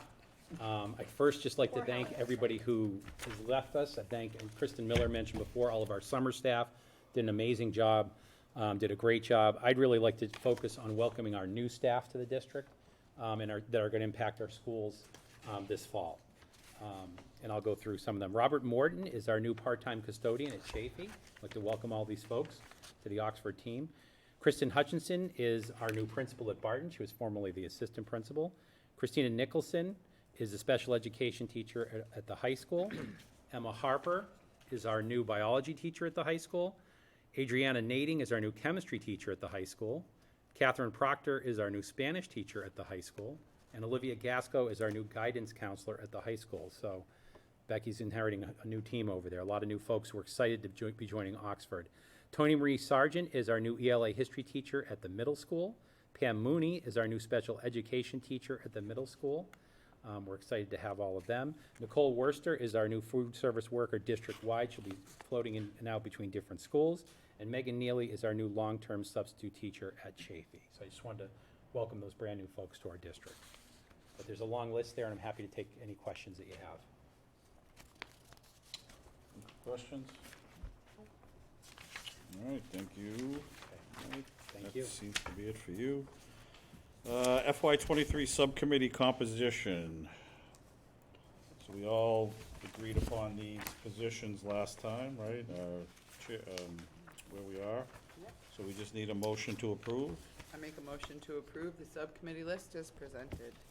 Helen's got a point of Oh, order. sorry, Holly. Oh, you've already voted on that? This was a request by a member to review the composition again? I think it was a request by me. Oh, Here's the question. yes. Is that good?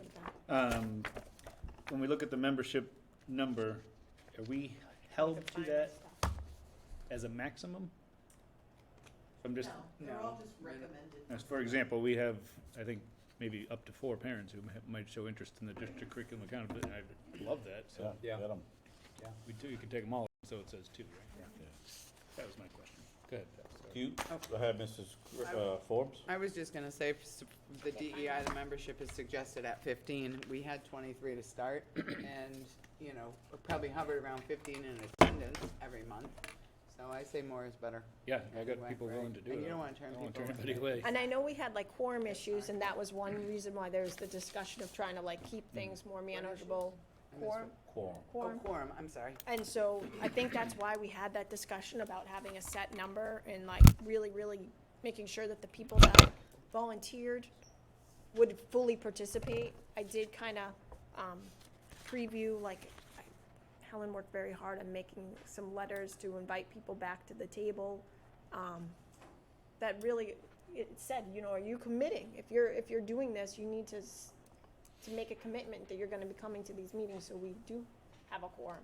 Right. So I think that's the big thing, and like Mr. Burke, I don't want to turn anybody away.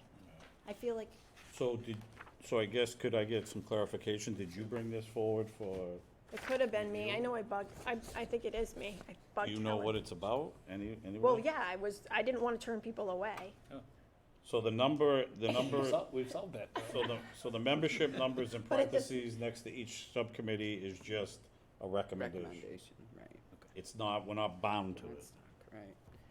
Yeah, but again, I feel like we gotta be very clear to people, like if they're volunteering, they're making a commitment to us. But we also have to be Good luck really with that. understanding. But we because have to we be don't want to- understanding, I Well, we know. don't want to turn them off either. No, I don't wanna turn anybody off, but, and I think that's the hard thing, you know? All right, so do we not have to take a vote if there's no changes? And that the list of appointments will be available at the next meeting, but I am looking for feedback from each of you as to who you are looking to appoint. Right. And, So that was each- one thing that I brought up with Helen as a concern. I don't wanna turn anybody away. Like, if they say they wanna be on the Yeah. committee, Put them on the list. I would say that they You can have a just- running list and then, whoever shows. Yeah, and I guess, I don't know, like, can you come back and say, okay, these people haven't come to X amount of meetings, then do you No. cut them so you can, no, you can't. So that's one. You just keep adding. Yes, Mrs. Schwartz. So just point of Order. well, I'm over here going, no, yes, yes. We actually do, because I had a huge DEI subcommittee, we had trouble with a quorum. Right. So Helen and I had many discussions about it. We do need your bodies there. We sent out emails saying, we understand the commitment, blah, blah, blah, blah, blah. So we certainly do reach out to people and say, you made this commitment, we really need you here. But there's nothing I can do. I know. They stay on there because they're voted on by the school committee. Those names come forward and we vote them on. You can't really vote them off the island kind of thing. Right. But if they don't come and don't participate, I reached out at least twice, if not 3 times, to people who hadn't shown up, just saying, like, please just let me know if you're not interested. They don't, because I don't know what the circumstance is. They don't want to come off the committee. I can't really kick them off. I don't really want to kick them off. Right. I If don't they wanna kick only anybody come out. to 2 meetings a year, detrimental to me because I have a large committee that may not have the quorum, but the 1 or 2 meetings that they are at, I think it's beneficial. So. And all the it's tough. subcommittees are public meetings, so Right. anybody could show. So Right. maybe we just maybe we just think about advertising it differently and really getting it out there. I know we say it at the end of a meeting, but maybe we send, an email home to parents, there's this meeting this week. If you'd like to attend, here's where it's at. Yeah. What do we technically need for a quorum in a meeting? Depends your It's size. a percentage. Majority of 50 the plus one. appointed Right. members. So if I had 23, I needed 12, and that was tough.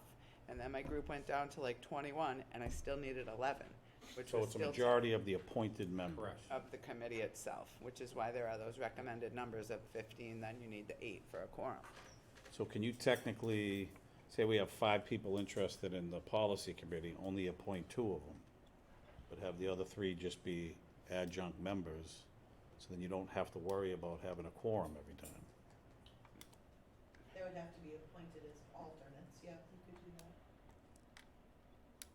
that. That would alleviate That's interesting. not having quorums. Food for thought, right? All right, so we don't need to do anything, vote there. Subcommittee reports, we haven't really met yet, right? So at our next meeting, will we have people to appoint? Is that what you said, Helen? Yes. Okay, so we can skip through that, right? The pleasure of the board, skip through talking about the committees Pleasure. right now. Pleasure of the time of the evening. Warrant report, Mrs. Griffin.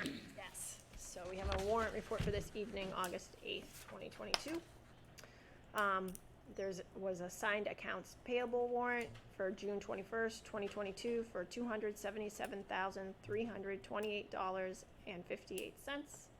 A payroll warrant dated June 23rd, 2022 for $233,031.81. An accounts payable warrant for June 28th, 2022 for $423,506.36. An accounts payable warrant dated June 30th, 2022 for $523,228.26. A payroll warrant dated July 7th, 2022 for $131,062.49. An accounts payable warrant July 19th, 2022 for $131,384.88. A payroll warrant dated July 21st, 2022 for $144,636.36. An accounts payable warrant dated July 26, 2022 for $14,406.59. An accounts payable warrant dated August 2nd, 2022 for $22,330.60. A payroll warrant dated August 4th, 2022 for $152,493.50.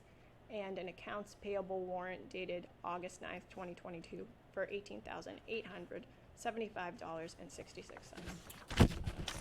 Thank you, Mrs. Griffin.